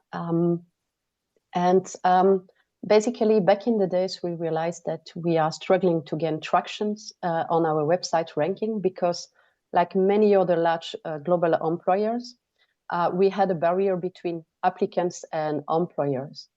There was no engagement beyond applying, and then often the level of communication during the application process was quite limited. So we saw from the Potentialpark data that the most important elements of a good career website that candidate wanted was the ability to engage and learn more about what it is like to work here. And they really hated the black hole of applying and, you know, waiting for some answer and wondering what's going on with their application. And there was little authenticity in the very scripted content of the career website and professionally produced testimonial. So we thought that we should go above and beyond. And this is when we decided to pilot back in 2019, a new application designed to bring down that wall and give candidates the opportunity to engage with selected Nokia insiders or the so-called super Nokia ambassadors. And I can definitely relate to the story that our colleague from Dassault shared earlier today. Our strategy is definitely also articulated around advocacy and having a lot of ambassadors. But, you know, those insiders, they were really the super ambassadors of Nokia. And at first, of course, we were very nervous when we launched the Insider platform because we knew that typically we could get a high volume of inquiries. Typically, based on our experience, we know that in some regions like India, people would highly leverage any access to get in touch with the company. And we were a little bit concerned about the huge volume of requests that we would get on the platform. And we, of course, had also to overcome the challenge of selling the ID internally while empowering our selected Nokia super ambassadors. And here they are, basically our insiders. They are from diverse backgrounds across the entire business spectrum. They are spanning from early careers, people who are just fresh from school, from university, first year in the industry, first job at after graduation and starting at Nokia, up to seasoned professionals and leaders. We really see that we wanted to have a wide spectrum of talents, really representing, you know, the candidate market. And every 6 months, we are shaking things up, rotating our insider seats, injecting fresh and unique perspectives on the platform. And basically, the beauty of this solution is that it is an aggregation of questions that are naturally forming a robust Q&A based on genuine inquiries from candidates on the market. What we observed, so we launched in 2019, now we are a few years down the line. What we observed is that today, most of the visitors on the platform, they don't ask a question. Instead, they would read the response of others who have asked them previously. And currently, after a few years, we have created a repository of more than 1,000 unique questions on a very wide range of topics beyond the typical recruitment and selection Q&A built by a company. Instead, our insiders have answered questions around Nokia culture, career advice, company information, technology-related questions, and much more. The idea is very much that here we want to add a layer of authenticity, and I think this has been shared already a couple of times in today's event, that really we want our insiders to be the voice of Nokia. And we definitely empower them, you know, to directly answer to the questions that are asked on the platform. In a nutshell, if we think about, you know, our key takeaways for our evolution of our positioning on the market, we really want to highlight three key elements that have been instrumental to our success. Of course, our new visual identity, and we are extremely proud of, you know, the fresh look of our organization. You might have noticed that we changed the background here. I mean, we are definitely breathing Nokia more than ever. And we, so this is a key element. Another element for us is about the people focus. They are centered in everything that we do when it comes to our positioning as a strong brand on the market. And then for us, it's really key to have the real interaction with candidates through our super ambassadors, the so-called insiders. And we really believe that the combination of those three aspects have helped us to position ourselves where we are now. And with that, well, I'd like to thank you on behalf of Anna and myself for your interest. And of course, we are eager to share perspective and answer any questions that you would have. Thanks a lot. Wonderful. And thank you so much, Sandrine. And thank you so much, Anna. And thank you for navigating that so beautifully and telling your story there. I did have a question for you, and please, everyone, do share some of your questions in the comments there. But what would you say has been the biggest challenge in implementing this insider program of yours? Oh, yeah, I think there were a few challenges, definitely. I would say most probably three challenges, I guess. Getting the support internally, you know, the support from HR, from the marketing, from the business at large, because our insiders, so we have a very small sample of insiders on the platform, or the super ambassadors, just 17 people. We only have one person that is from the recruitment team. All the others, they are people in the business. They are those that, you know, can share their perspective. So definitely there was a little bit of a worry about, hey, how would they behave on the platform? So I can definitely relate to what has been shared previously about educating them, making sure, you know, that they have a framework to embrace. But it's also very much for us about making sure that they feel empowered. It's not about us controlling, it's about let it go. And I think it's very much part of our culture at Nokia, where we want our employees to be vocal, to be really the voice of Nokia, and to share their own perspective. So this is definitely one of the challenges. Another one is keeping the engagement high and the commitment, right? I think it's applicable for any advocacy program. On this platform, I would say even more, most probably, because, you know, they have to drive the conversations.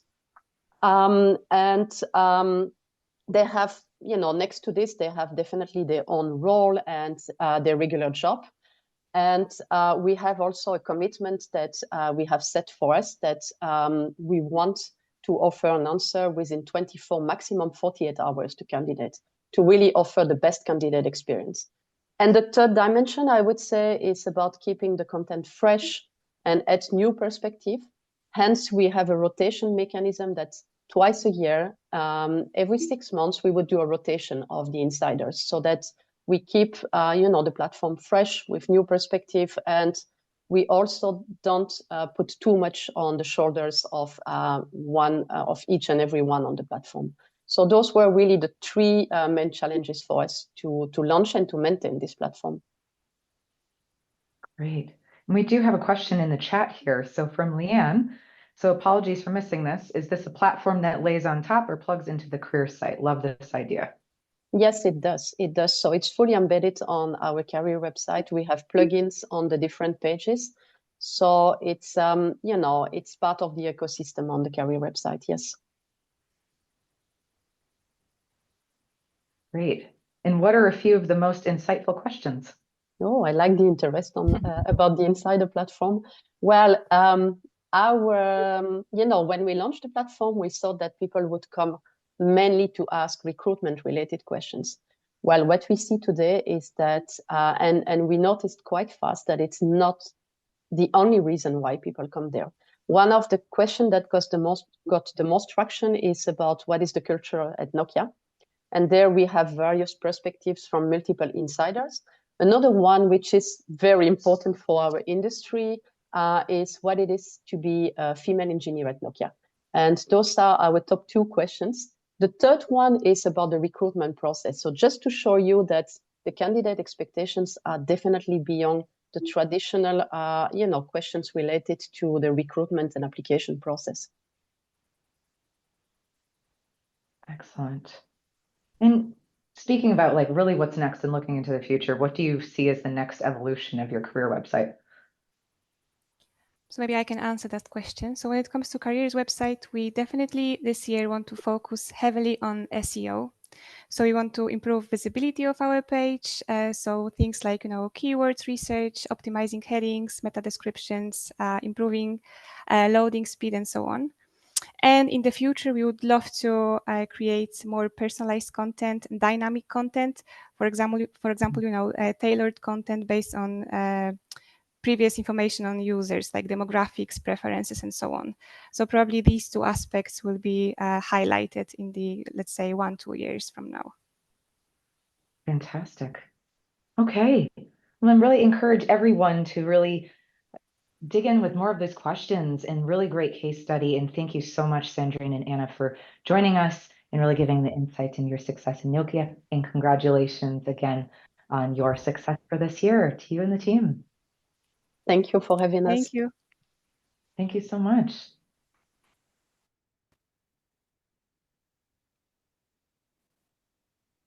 And so like we said there before, so Sandrine and Anna will be available for questions really there. So do reach out and continue the conversation. And so thank you so much for those that have reached out already with some questions on there, and really great to hear some of the stories. Wonderful. Okay.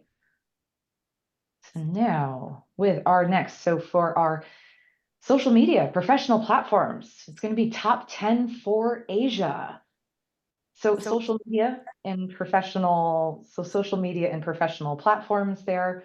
So social media, we can include such channels as Facebook, Instagram, YouTube, Twitter, or X, formerly known as Twitter, and then also with TikTok as well. And then professional platforms again, so just as that little reminder, so professional platforms, there's LinkedIn, Indeed, Glassdoor, and some of the job ads on LinkedIn or Indeed. So I think we've got a video to play, and let's celebrate.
All right, so congratulations again to social media and professional platforms, our top 10 employers in Asia. So congratulations, everyone, and do continue to have those celebrations and shout outs in the chat.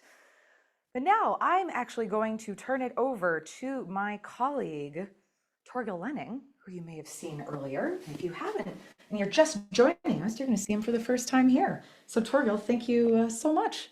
Fantastic, Anna. This is super interesting. We have looked at and heard about candidates. We've seen employer data, and we also heard from a couple of employers how they are approaching talent communication now. So it's been very insightful, I think the afternoon has been. And now we want to look into the ecosystem around the employers, helping them to bridge the gap. Potentialpark started this a couple of years ago to actually embrace the agencies and tech providers that are helping to make these achievements and gain the awards for the companies. So I think it's good. We're starting this initiative and it's growing, but we're also doing the innovation awards, which is one step beyond which we saw from Germany. So maybe that will also be a complement for next year. So all of you out there, start experimenting with your agencies and your tech providers, and don't forget to make those nominations right after the summer when the Potentialpark opens up again for next year. So it's going to be really interesting to look forward to this. The local ones, we have already celebrated the agencies and tech providers, and now it is for global and the perspective that we have today. And the first agency award goes to Battenhall in social media and professional platforms. Really nice, congratulations.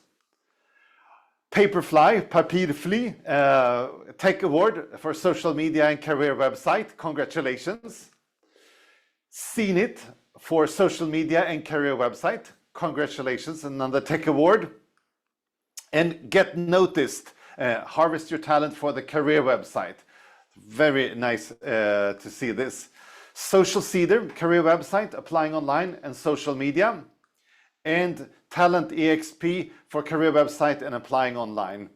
Fantastic for all of these. And we had one more. I just wanted to say again with these ones, the awards, they are first of all quality validated through the Potentialpark research, and then it's been a social validation that the clients themselves have gone out of their way to nominate these agencies and tech providers. So we think it's a fantastic, very nice academic approach. It's not the jury, that's for the innovation award, but for these achievements. So again, to all of these agencies and tech providers, congratulations.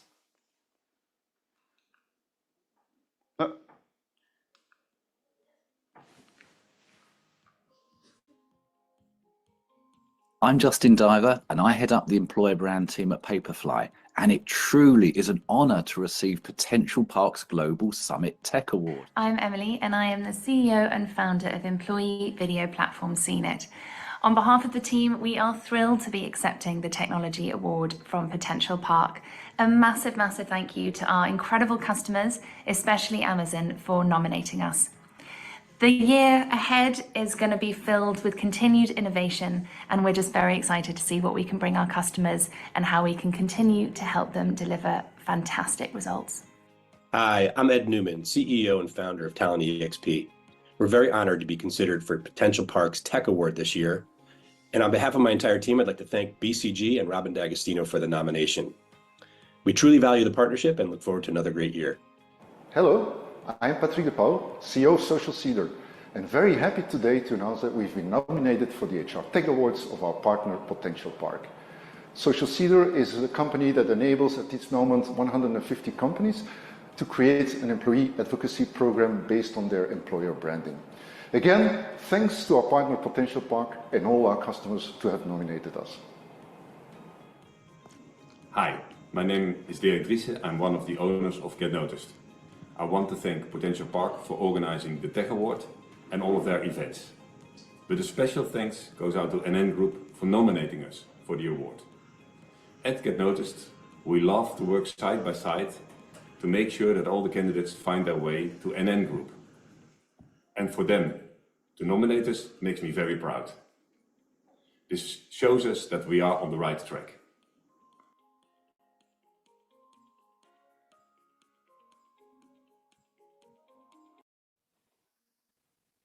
Big congratulations again to our agency and providers. So really, really fantastic in being able to support a lot of the success of our employers in all of our rankings. So congratulations again.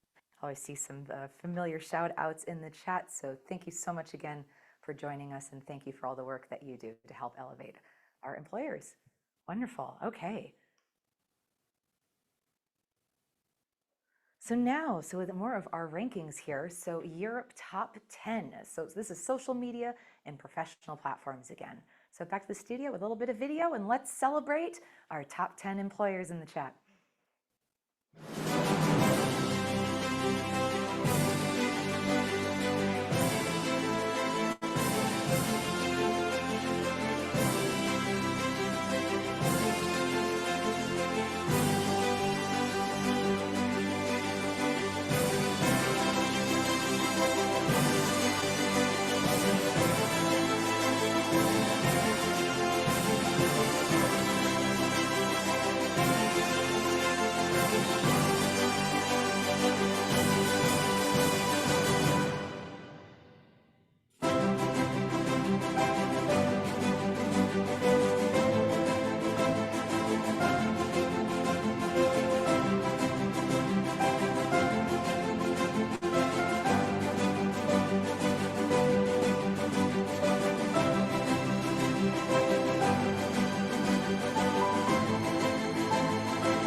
Congratulations, everyone. So a big round of applause, and do shout out for in the chat there. So again, that's our Europe top 10 for social media and professional platforms.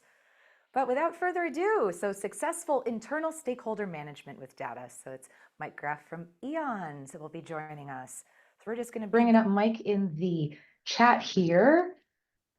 And let's see if we can hear Maik in just a moment there. Perfect.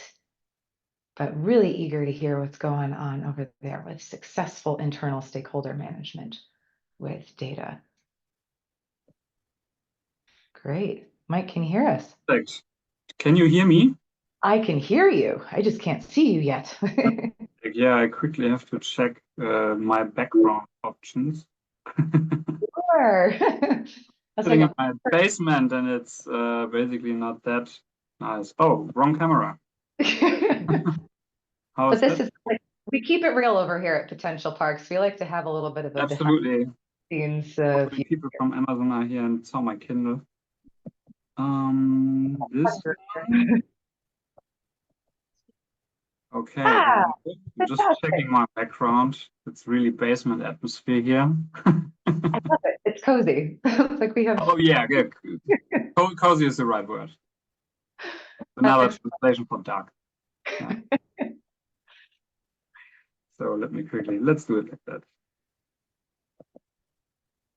Quickly check the background, and then of course, I should do a little bit of a behind the scenes. You'll get more of with my camera here too. So I've got my daylight, but it's basically not working.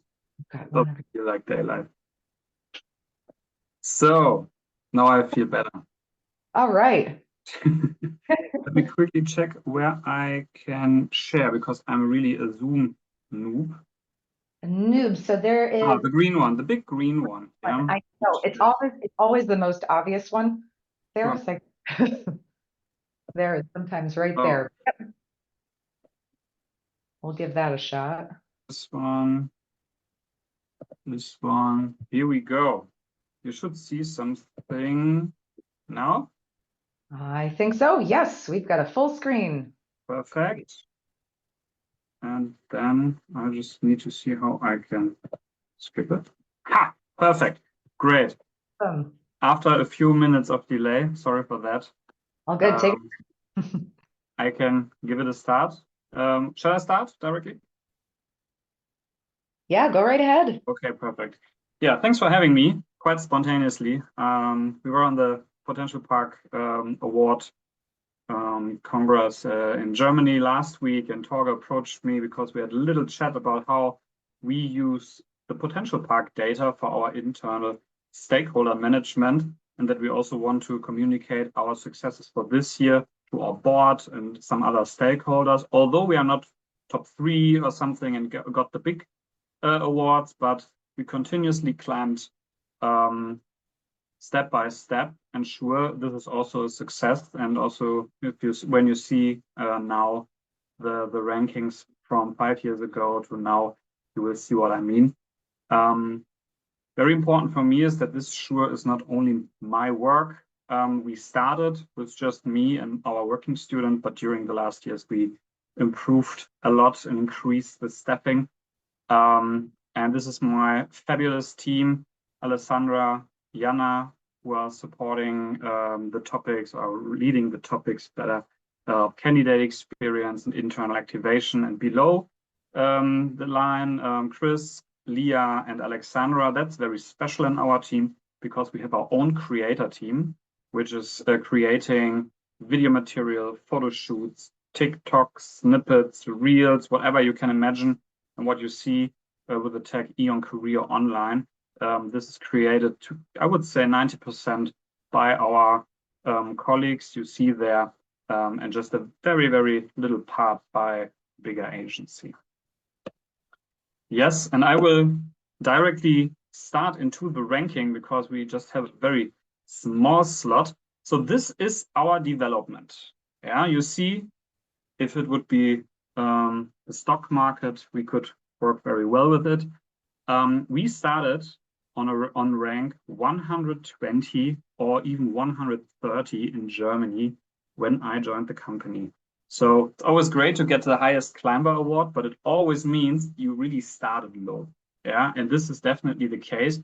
And a very fun element here, or interesting element here, is the big gap at 2019, where you already saw the market in Germany is highly competitive already, because we relaunched our career website during that time.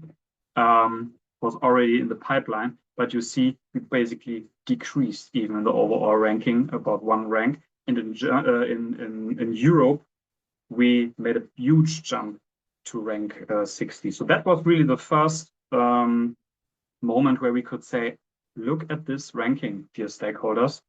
There is something happening in Europe and we need to attack with the team. We need to grab the topics and we need to hire more colleagues and put them on the right positions to get the foundation ready. We're just talking about foundation. We are not talking about fancy stuff, yeah, automation or something, but really deliver what the candidate wants to hear. And we did so. So we increased, we got a new working student, and then we started to really hiring people, or we acquired another company in Germany, Energy was the name, and we combined 2 teams. And in the moment, we had the new colleagues on board, for example, my colleague Alessandra, who took over the career website, communicational part. We also got a full-time social media expert and designer. You saw on both parts, Germany and Europe, our rankings drastically increasing. But as I told you, it was foundational work. And so during Corona and the other years, it stagnated a little bit because sure, there we try to stabilize, we try to go broader, but then we jumped into the phase of investment because with these results, we could really precisely show, look at that, we have more colleagues now in the team, but we are not increasing the rank anymore. Yeah, we are still lacking. We did everything, every low-hanging fruit was grabbed. Yeah, and now we need to invest. We had 2 big pain points identified. You see it on the next slide here. We stabilized here, but sure, with career website, we went down further and stabilized here. And the other one was the job application. Always a problem. Social media, you saw 2.5 positions running on that, perfect, straight development, but also highly competitive. But here was the first moment we say, okay, we need to invest. And in 2024, huge increase. Yeah. Same goes, for example, then for the career website, where we could now show the first investment was very successful. So now we want to attack the career website and continue with that. And we also got our budget for that because this is basically a very, very easy to communicate slide. And sure, with this progress, it's also not easy for us, but it's a little bit more tangible what we are doing, because you know it on your own. It's always very hard to say, yeah, is it just the brand? Where's the contribution from employer brand? But by really looking at the candidate experience and also looking at the aspects the candidate wants to hear and really to see which channels are used, which way, why is LinkedIn so bad, for example? Yes, because we use it as a company communication platform, and we are lacking in employer branding content, for example. So we can now really argue about it, have really detailed argumentation, and can move forward by just communicating with assumptions, yeah, or beliefs, yeah. This is really for us a great option to especially talk with colleagues or leaders who are also not so close to employer branding, because you can always underpin these rankings with examples, especially in the dashboard. You can show, okay, here, this is our main competitor. Companies hire because they do it like that. But that's something we can't do just with staffing, yeah, with just hiring more people for the team. We need an investment here. And by this, we really managed to not only get new colleagues, but also to get a little bit more budget. And that was the little success story from our side. Very fast, I know. I hope at least that it was a little bit giving insights and how we use the data. Sure, on a superficial level, but yeah, I'm very happy for your question now.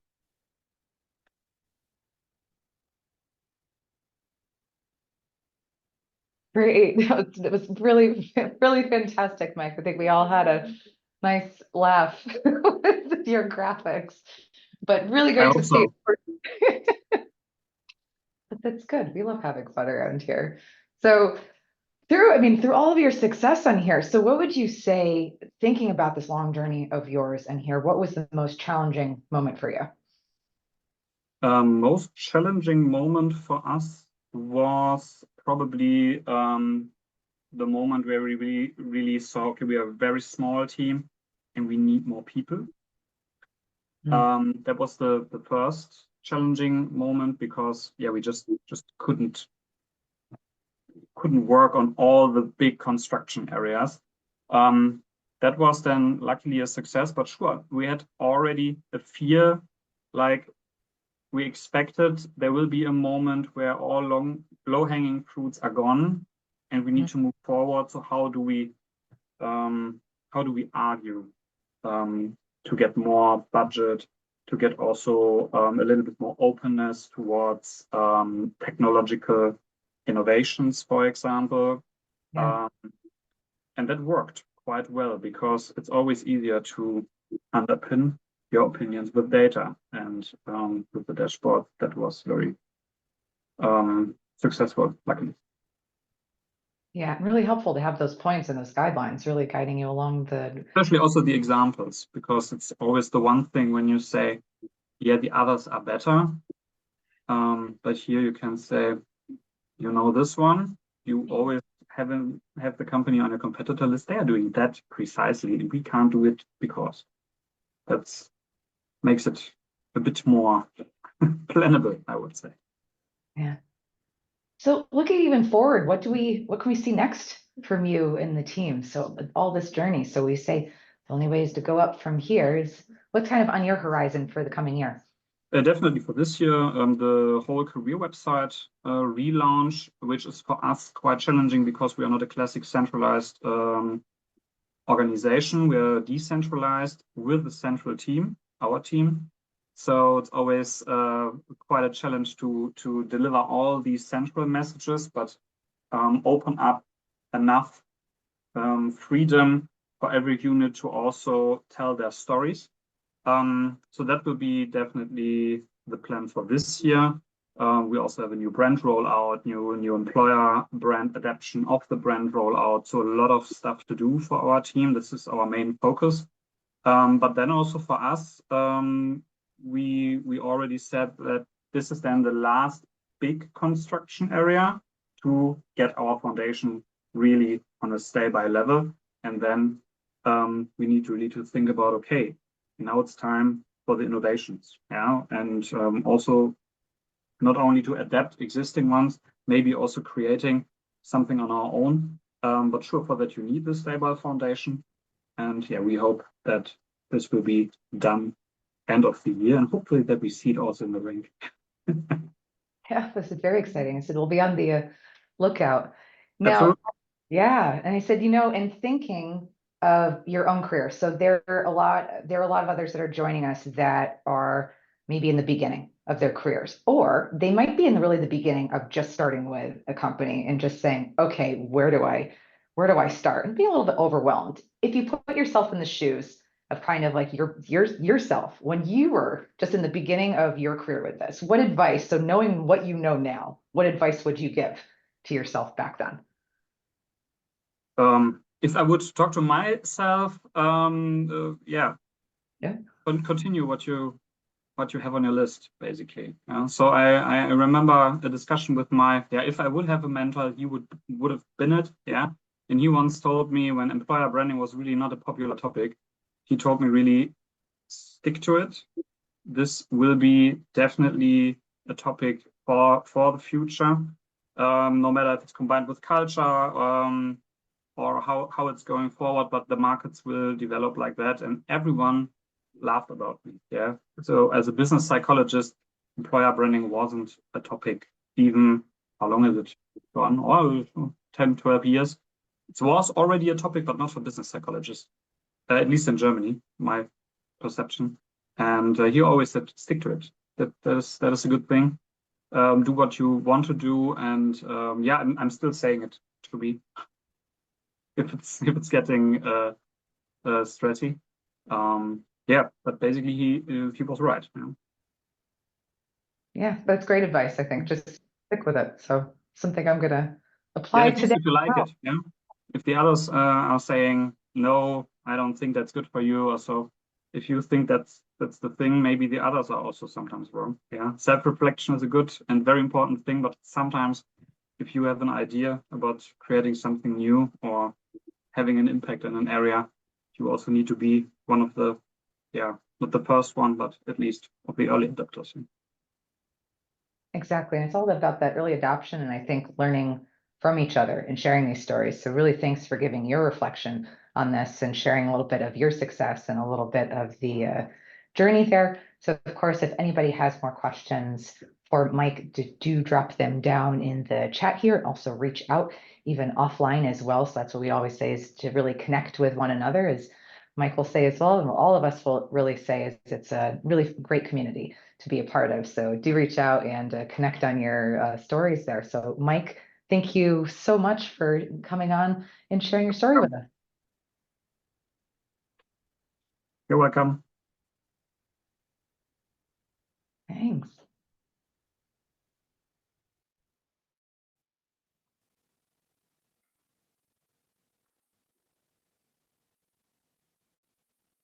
Oh, yes, and thank you, Torgil, on there. A little comment in the chat there, and wonderful, yes. So really impressive work. I would definitely agree on that, and really utilizing the resources in there. And go with Maik's advice, stick with it, and really it's like staying ahead of the curve on that too. So be early adopters on there. So with that, we are going to progress on to our next rankings that we have here. And that would be the top 10 Potentialpark rankings. And that's going to be for not only Asia, but Europe on there. So let's cue the video, and please let's celebrate our employers in the chat.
So a big congratulations again to our top 10 employers for Asia and Europe. So well done, everyone. And please continue those celebrations down in the chat and also online as well. So don't forget.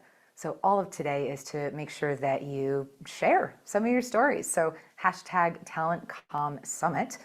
And you can also, so when you go log into your Potential Park platform, you'll see also the link for a little bit of your badges and awards there. So any questions about that and how to access your platform or access the awards, do reach out to us. You can reach out to me, Anna at potentialpark.com. Feel free to contact our entire team. So info@potentialpark.com. And we're happy to be guiding you through that. So at this time, I'm going to welcome one of my colleagues here. So Julian, I'm going to unmute myself here. How are you doing? Nervous. Hello. No, don't be nervous. Because there have been so many good speeches today and presentations. So I'll try to keep up. Thank you for a great event so far. And I hope everyone can hear me all right. Yeah, we can hear you great. Yeah, nice to see you, everyone. Well, actually, yeah, I don't see anyone, but I see you in my heart. So what I would like to share is, after we've seen lots of the data, we've seen some of the cases and bigger trends, just some examples. And you will be able to get the slides afterwards. You don't have to screenshot everything. Yeah, some of them you might know if you've been to the other summits, but there are also a couple of new ones. So let's get right into it. I think love is a good starting point, because on the one hand, it's the love for the candidate that helps us make a great candidate experience. And it's also hopefully candidates that will love their job. So what would be more obvious than advertising on Tinder, as some of the companies have been doing recently? You know, maybe you've heard of Truffles, the Tinder for jobs, but why not go straight to the source and use the actual Tinder and say, well, swipe right for your next colleague? I think it's a little overdressed, but we have heard that this has actually helped increase number of applications locally, because of course Tinder works in a specific location where you pretend to be. Who is interested in this kind of apps? It's, among others, Gen Z, the young people we're all trying to figure out. And something we've heard about them is that 93% of them have ghosted interviews. And we know these complaints of recruiters, but we also have to say that the same study here that was published on Fortune and it was conducted by Indeed showed that also businesses are joining in. 1 in 5 workers complained that a manager failed to show up for a phone interview. And 23 have been provided with a verbal offer, but left hanging. So when we complain about Gen Z, it's good to compare that with how the employers themselves behave. Something else about Gen Z is that they sometimes feel that it's like bad dating. And roughly 50% of companies I apply to are just not respondents, said someone in this article of Forbes. But on the other hand, they sometimes bring their mom. So we see this from Business Insider here. Young recruits, as it says in the article, struggle to make eye contact, ask for unreasonable compensation, and I think they mean really unreasonable, show up in inappropriate attire, and brought a parent to the job interview. So I think it shows that there is a generational gap, as always, and it's good to try and bridge this and help people, because it can be quite also challenging to be an applicant in these days. Something that also Gen Z loves using is TikTok. So there's a new feature here since end of last year, available only to selected accounts with 10,000 or more followers. That's playlists. And you could use that, of course, to bundle career content in one career playlist. Maybe if that's not available to you, you can contact TikTok about it. I think it's a really cool addition.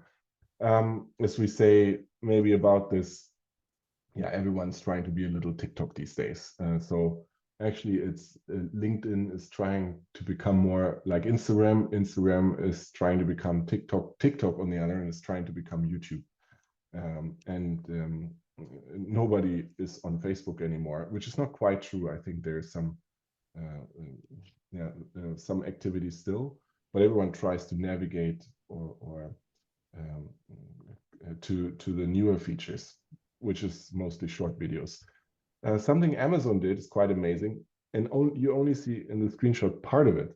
It's only an excerpt, but they have 30 landing pages for different target groups and different areas of work that they have.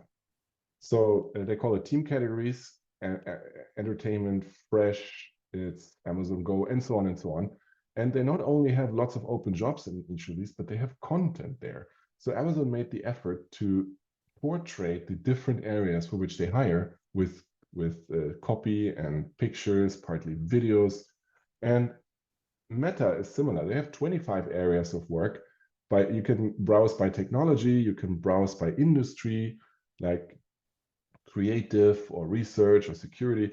And then you will find content there as well, and the open jobs. And if some of the most valuable and popular brands in the world start feeling the pressure and the need to target specific audiences with more content, then you know that this competition for skilled labor and top talent has also reached them, and that it's probably here to stay. If we talk about something that converts candidates, benefits is one of them. This is in German, but I think you'll get the gist.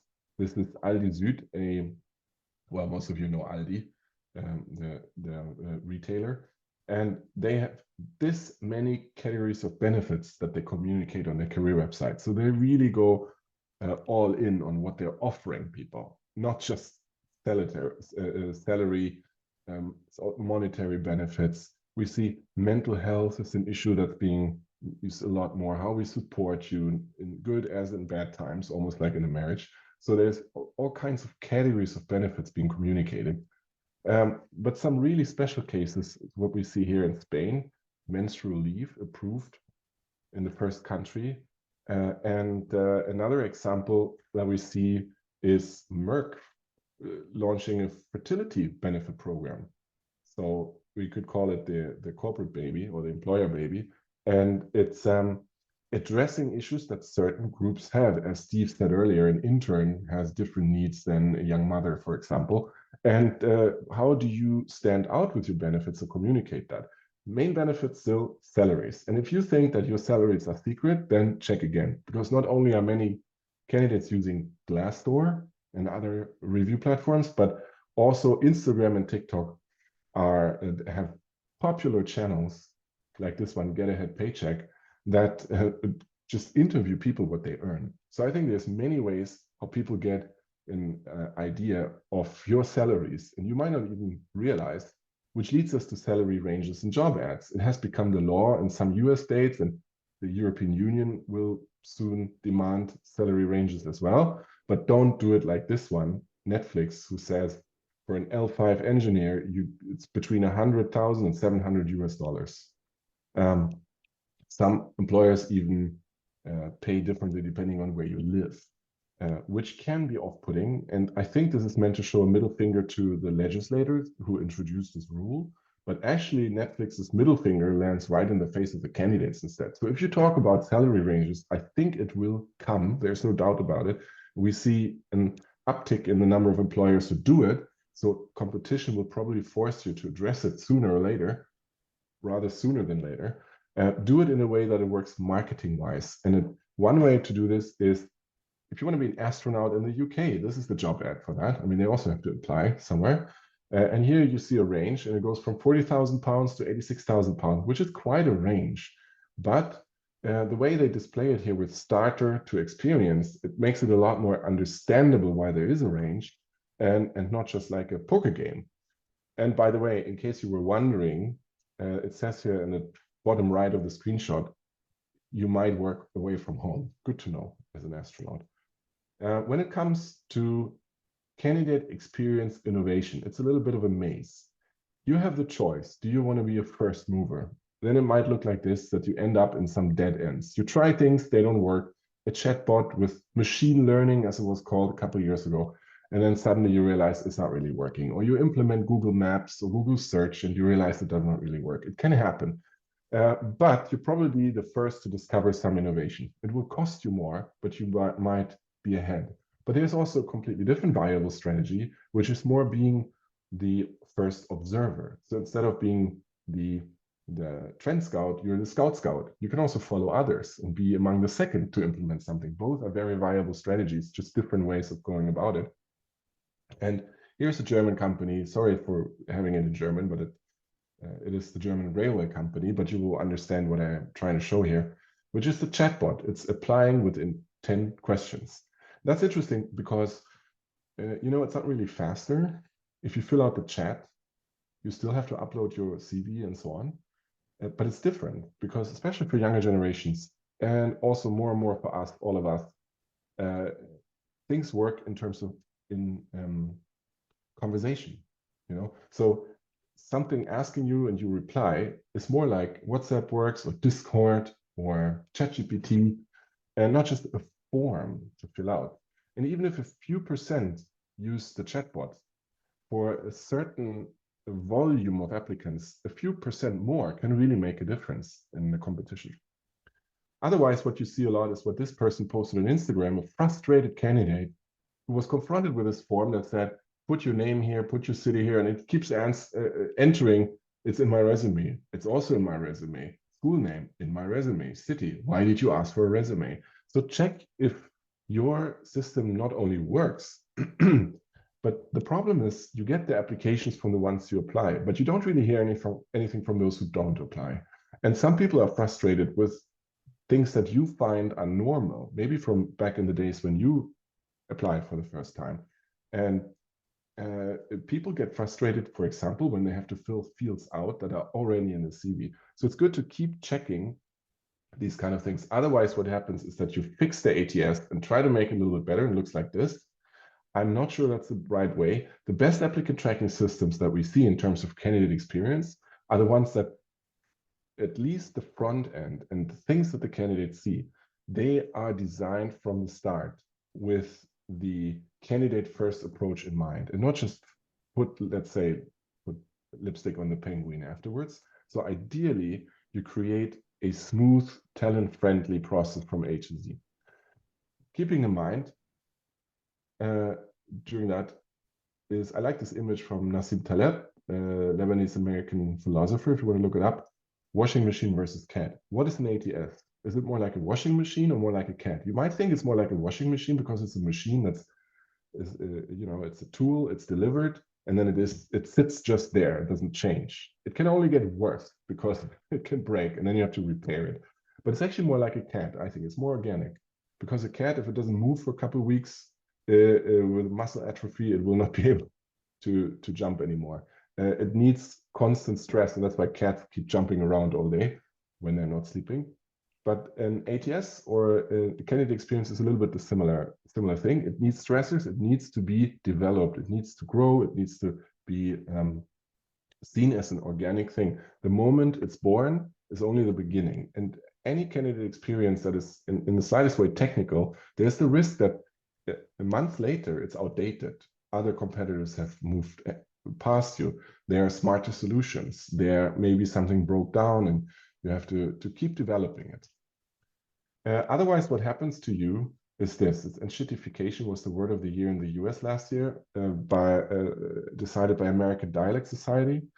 And that means that a platform becomes worse and worse and worse, such as Facebook. In the beginning, super exclusive. You could only become Facebook member when you had a harvard.edu email address. So everyone wanted to be there. Then everyone was allowed in. It was super cool because all your friends were there. Then advertisers were allowed in. It was a little less great for the users, but great for the advertisers. Then every advertiser was there. It became really, they squeezed every penny out of the advertisers. So it became really bad for them too.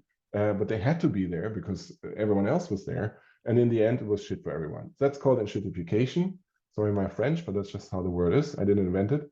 But Cory Doctorow did. And I think this is what can happen to a candidate experience as well. You implement it, you think it's great. Let's just keep it as it is. It will actually become worse and worse and worse. A couple cool ideas here that to show you is, have you thought of these filters? Filter your jobs by language, filter them by remote work, because if you have access to a global target audience, then these make a lot of sense. And only few application systems allow them. But if you talk about nudging, there's one company I want to show you, and you can also look at it in English, and then there won't be the video starting. That's why I'm showing the German example. But click through it, follow the ZDB career site, jobs, and ATS, because there's so many interesting UX ideas. Like this little yellow banner says, apply now in 5 minutes, and it keeps moving. So the contact bot, this Zebra, ZEB, you know, Zebra, it pops up right in your face. And the video in the German jobs, the video starts sound off, but with subtitles. So the job doesn't wait for you to read it through. As we heard earlier, it's often like 500 words, takes you 2.5 minutes, half the people drop out before they come to the end.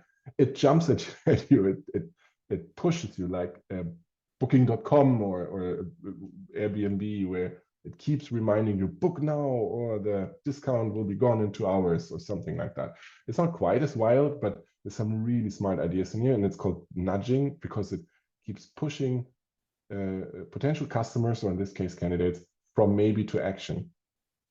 If you talk about bots like the Zebra, don't do it like DPD. I will not read all of this out to you. If you like, you can. I'm sharing this with you afterwards, and you can read it. But someone kidnapped or botnapped the DPD chat, which is ChatGPT based. It's with AI behind it. So you can ask it whatever you want. And someone asked it to tell them how bad DPD is. Can you write a poem about a useless chatbot for a parcel delivery firm? Interestingly, the chat thought it meant DPD. It made it swear with the F word. It made it say DPD is the worst delivery firm in the world, and it gets worse. In the end, it's like, can you write me a haiku about how useless DPD are? DPD is a useless chatbot that can't help you. Don't bother calling them. So be careful that people may maybe enter things in your bots that you didn't anticipate and it wasn't designed for. Or maybe they just save their ChatGPT tokens. They don't have to pay for the premium. They can just use your bots and ask all their general AI questions there at your expense. Another bot fail is Spotify, that they have this really cool career website, join the band, explore all jobs, as you see on the left, search jobs, and then someone entered, ask me anything you want. What are possibilities to work remotely? Sorry, we don't have jobs. What a bad answer. You say we have lots of jobs and then you don't, according to the bot. But a bot win is when you ask it some other questions, it actually gives you content from the website in this little thought bubble pop up there. It's also quite a smart way of using it. We will also see more voice command. It's ready now, I think, that since everyone is communicating with a shopping list with their partners in voice control, voice command on WhatsApp, why not use voice command also for job search and for bots and apps? In the end, what Torgil said, you have to use it yourself. And I think this is a really good way of saying it. AI will not replace you. A person using AI will. And something else, a message in the end, 50% of the value of advertising comes from the process you go through in deciding what to say and who to say it to. So what this really interesting guy, you should follow him on LinkedIn and X, Rory Sutherland, Vice President Ogilvy, he says, even if you have no media budget at all, it may be perfectly worthwhile to create an ad campaign for your, let's say, your employer brand or your job, just for the value of imagining and refining how you present it.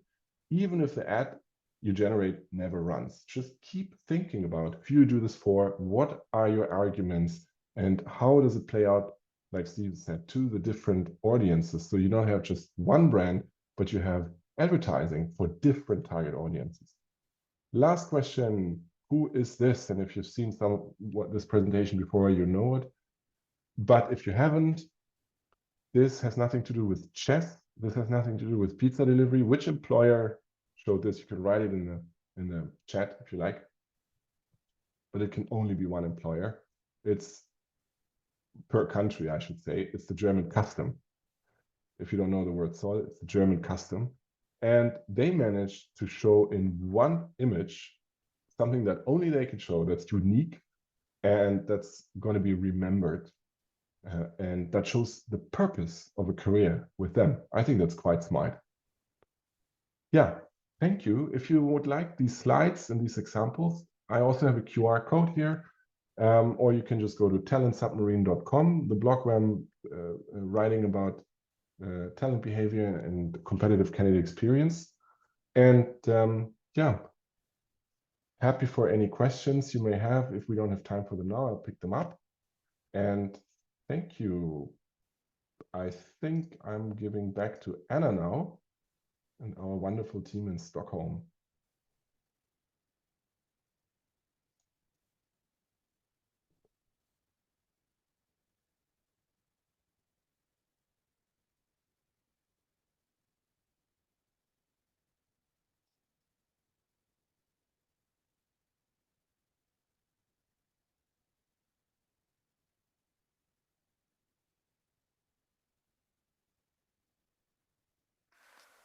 Perfect.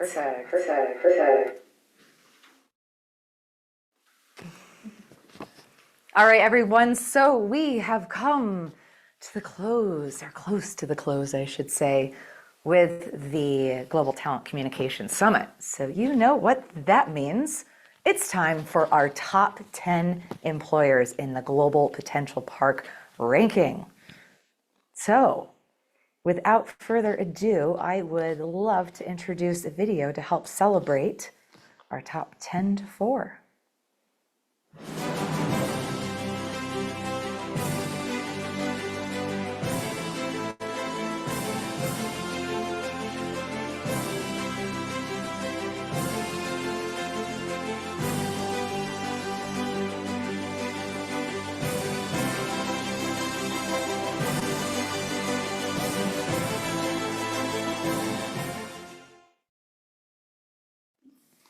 So congratulations again, those top 10. So SAP, Evonik, ThyssenKrupp, Mahle, Dell, Continental, and Dassault Systèmes. We have Giulia and the team joining us as well here. So thank you so, so much. And congratulations really on your top performance there. Really well done. But now I'd also like to introduce our top 3. So not only are we down in our top 10 here. So yes, let's get those celebrations going on in the chat. I love to see some celebrations. Wonderful. All right. So then for the top 3 for the global ranking. So at number 3, let's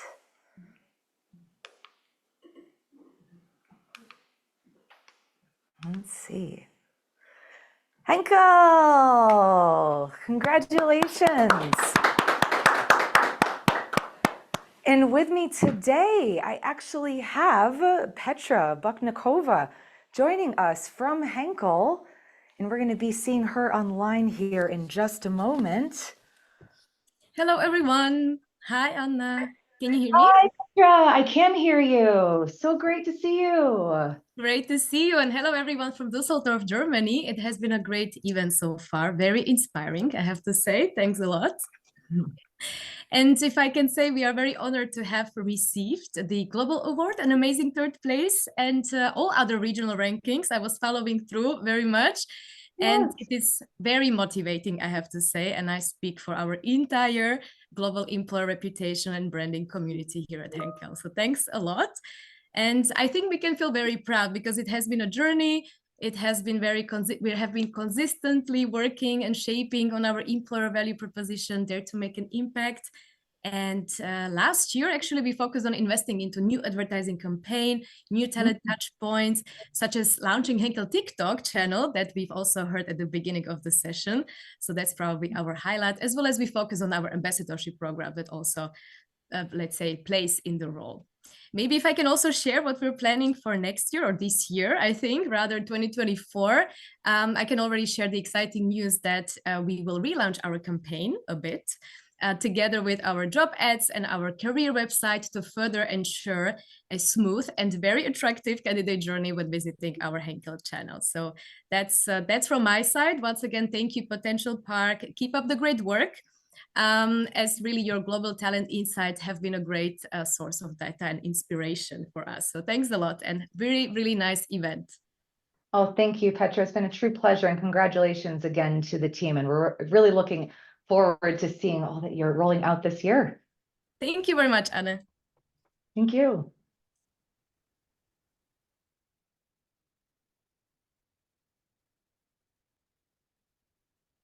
Okay.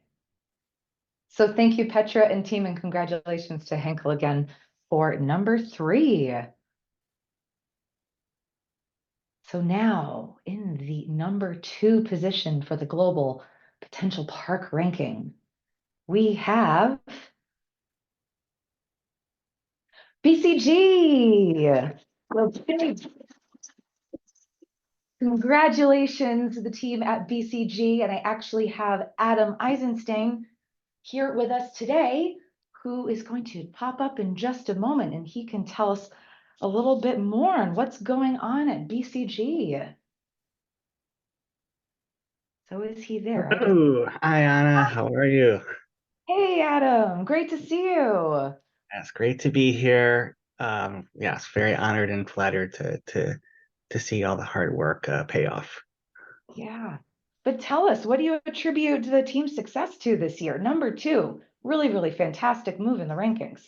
Yeah, it was great to see a lot of it pay off. Of course, a collective team effort, with our web team, social team, our branding team, all working together closely. I think it's really about digging into the data, doing some self-reflection and looking at that, and really being able to kind of prioritize the high value additions or changes that we wanted to make, and just having less subjectivity in our decision making as a result is really helpful, because everybody has a lot of opinions about your branding, about your messaging, and having something to really fall back on as a base and kind of rethink your approach is really important. And having this focus really be on the candidates and the candidate experience and what they're telling you and listening and putting it into action, is great to see. And it was a really great kind of combination with a new campaign launch and being able to pull it all together. So, we're really, really pleased and happy to be recognized, and a lot of thanks to Potentialpark and everybody who contributed. No, we're really excited, and we're really proud of you and the team with all of your hard work. It really shows, and really excited to see really what's upcoming next for you. We always like to stay in the pulse with you. Always looking for new things to do and ways to put more of this good information into action. Wonderful. Well, Adam, congratulations again to you and the team and BCG. Number 2, really fantastic. Congratulations again. So much. Thank you.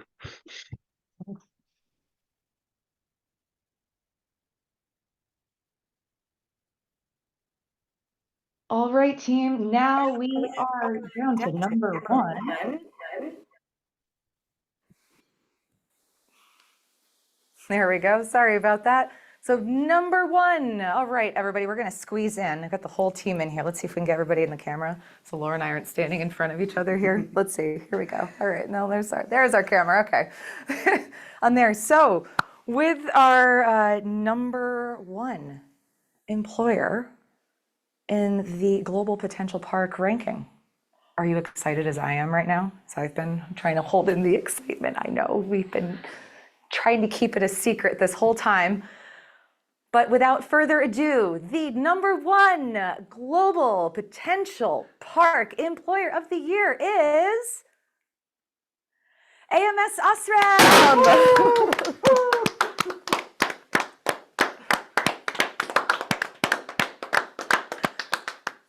So Burns and Lisa couldn't join us in person today, but we do have a clip, I believe, to show you, and they can tell you a little bit about their success this year.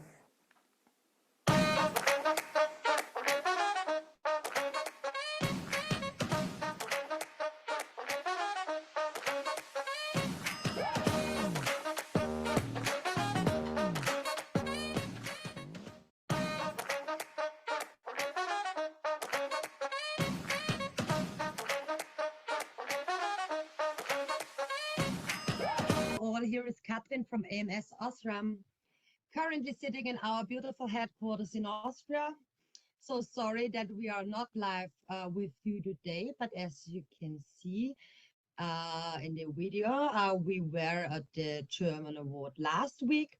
It was really a fantastic event. It was a great meeting there and a lot of colleagues. We met a lot of colleagues from Potentialpark. Yes, and we are especially proud that we are on the first place.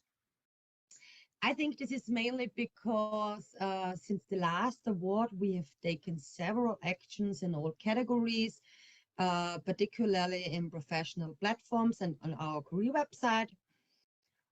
We are very proud we've launched our TikTok channel. We also established an internal global TikTok community. Yes, and we enhanced our LinkedIn Career Life tab profile, and for sure many things we are proud of. I'm also particularly excited that my colleague Lisa, who is responsible for employer branding, is here. So Lisa, it's up to you now. Please share with us the biggest challenges we are facing and what we are focusing on this year. So hi everyone, also from my side. I am sure that this year definitely won't get boring. So our biggest focus will be on increasing our overall engagement on all our channels with more interactions and also more personalized content for our different target groups, because we all know no party is fun if only the host is talking, and at AMS OSRAM we are really keeping that in mind. And equally important is that we get more authentic reviews on Glassdoor, Kununu, and Indeed, because we know that talents want to hear from real employees what it's like to work for AMS OSRAM. And of course, we want to be part of the top 3 in the next Global Potentialpark ranking again, and therefore we are really working hard on that. So now I can only say enjoy the rest of the summit and bye!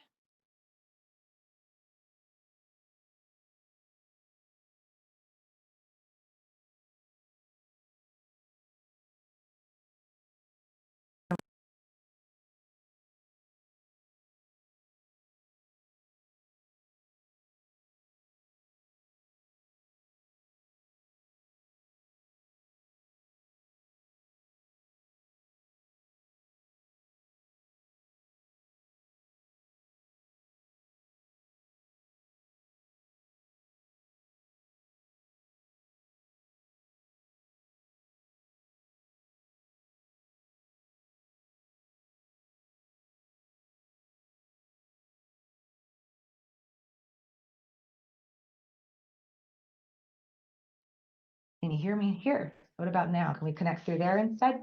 We're going to go through an alternate mic. So, nice little dress rehearsal here. So we've got some alternative audio here, but it's the end of Talent Communication Summit, as I can say. But what we can celebrate is all of our top employers and all of your hard work in front of the scenes and behind the scenes, especially with all that your teams have been implementing. We see you, we want to celebrate you, and really look ahead to all of the opportunities that lie ahead of you and how we can support. So congratulations again to all the employers, even our winners with the Tech and Agency Awards as well. So congratulations. And a special thank you to our partners as well. So Radency, Awesome People Letters, and Cruton. So thank you so much. And lastly, but certainly not least, I'd have to thank our Potentialpark team as well. So behind the scenes, so Yasser, Anto, and Rasheen. So thank you so much again. And in the chat there, so the rest of our team there. So with Julian online there, and Tangi, of course, active in the chat, Christian, David, Annalena. So really, really great to have you all. And just special thank you as well to our audience, really as well, to you for joining us, to celebrating and being active in the chat really as well. So thank you so much for joining. But let's absolutely stay in touch. So this is just really the beginning, and we're having eyes already on the recruiting season in the fall. So let's get those insights. So shoot us an email. Let's stay in touch. So I'm just Anna@potentialpark.com. We also have our info@potentialpark.com to stay in touch with the entire team, but just visit potentialpark.com for all of the latest insights and to get in touch with us. And don't forget, #TalentCom Summit. Wonderful. So thank you all again. Just checking the chat here, and really well done, everyone. Okay. we will see you next time. And don't forget, next up, we've got the Future Forum in May 14th to the 16th. So do reach out to us for more information. See you next time. Bye. Thank you. Bye.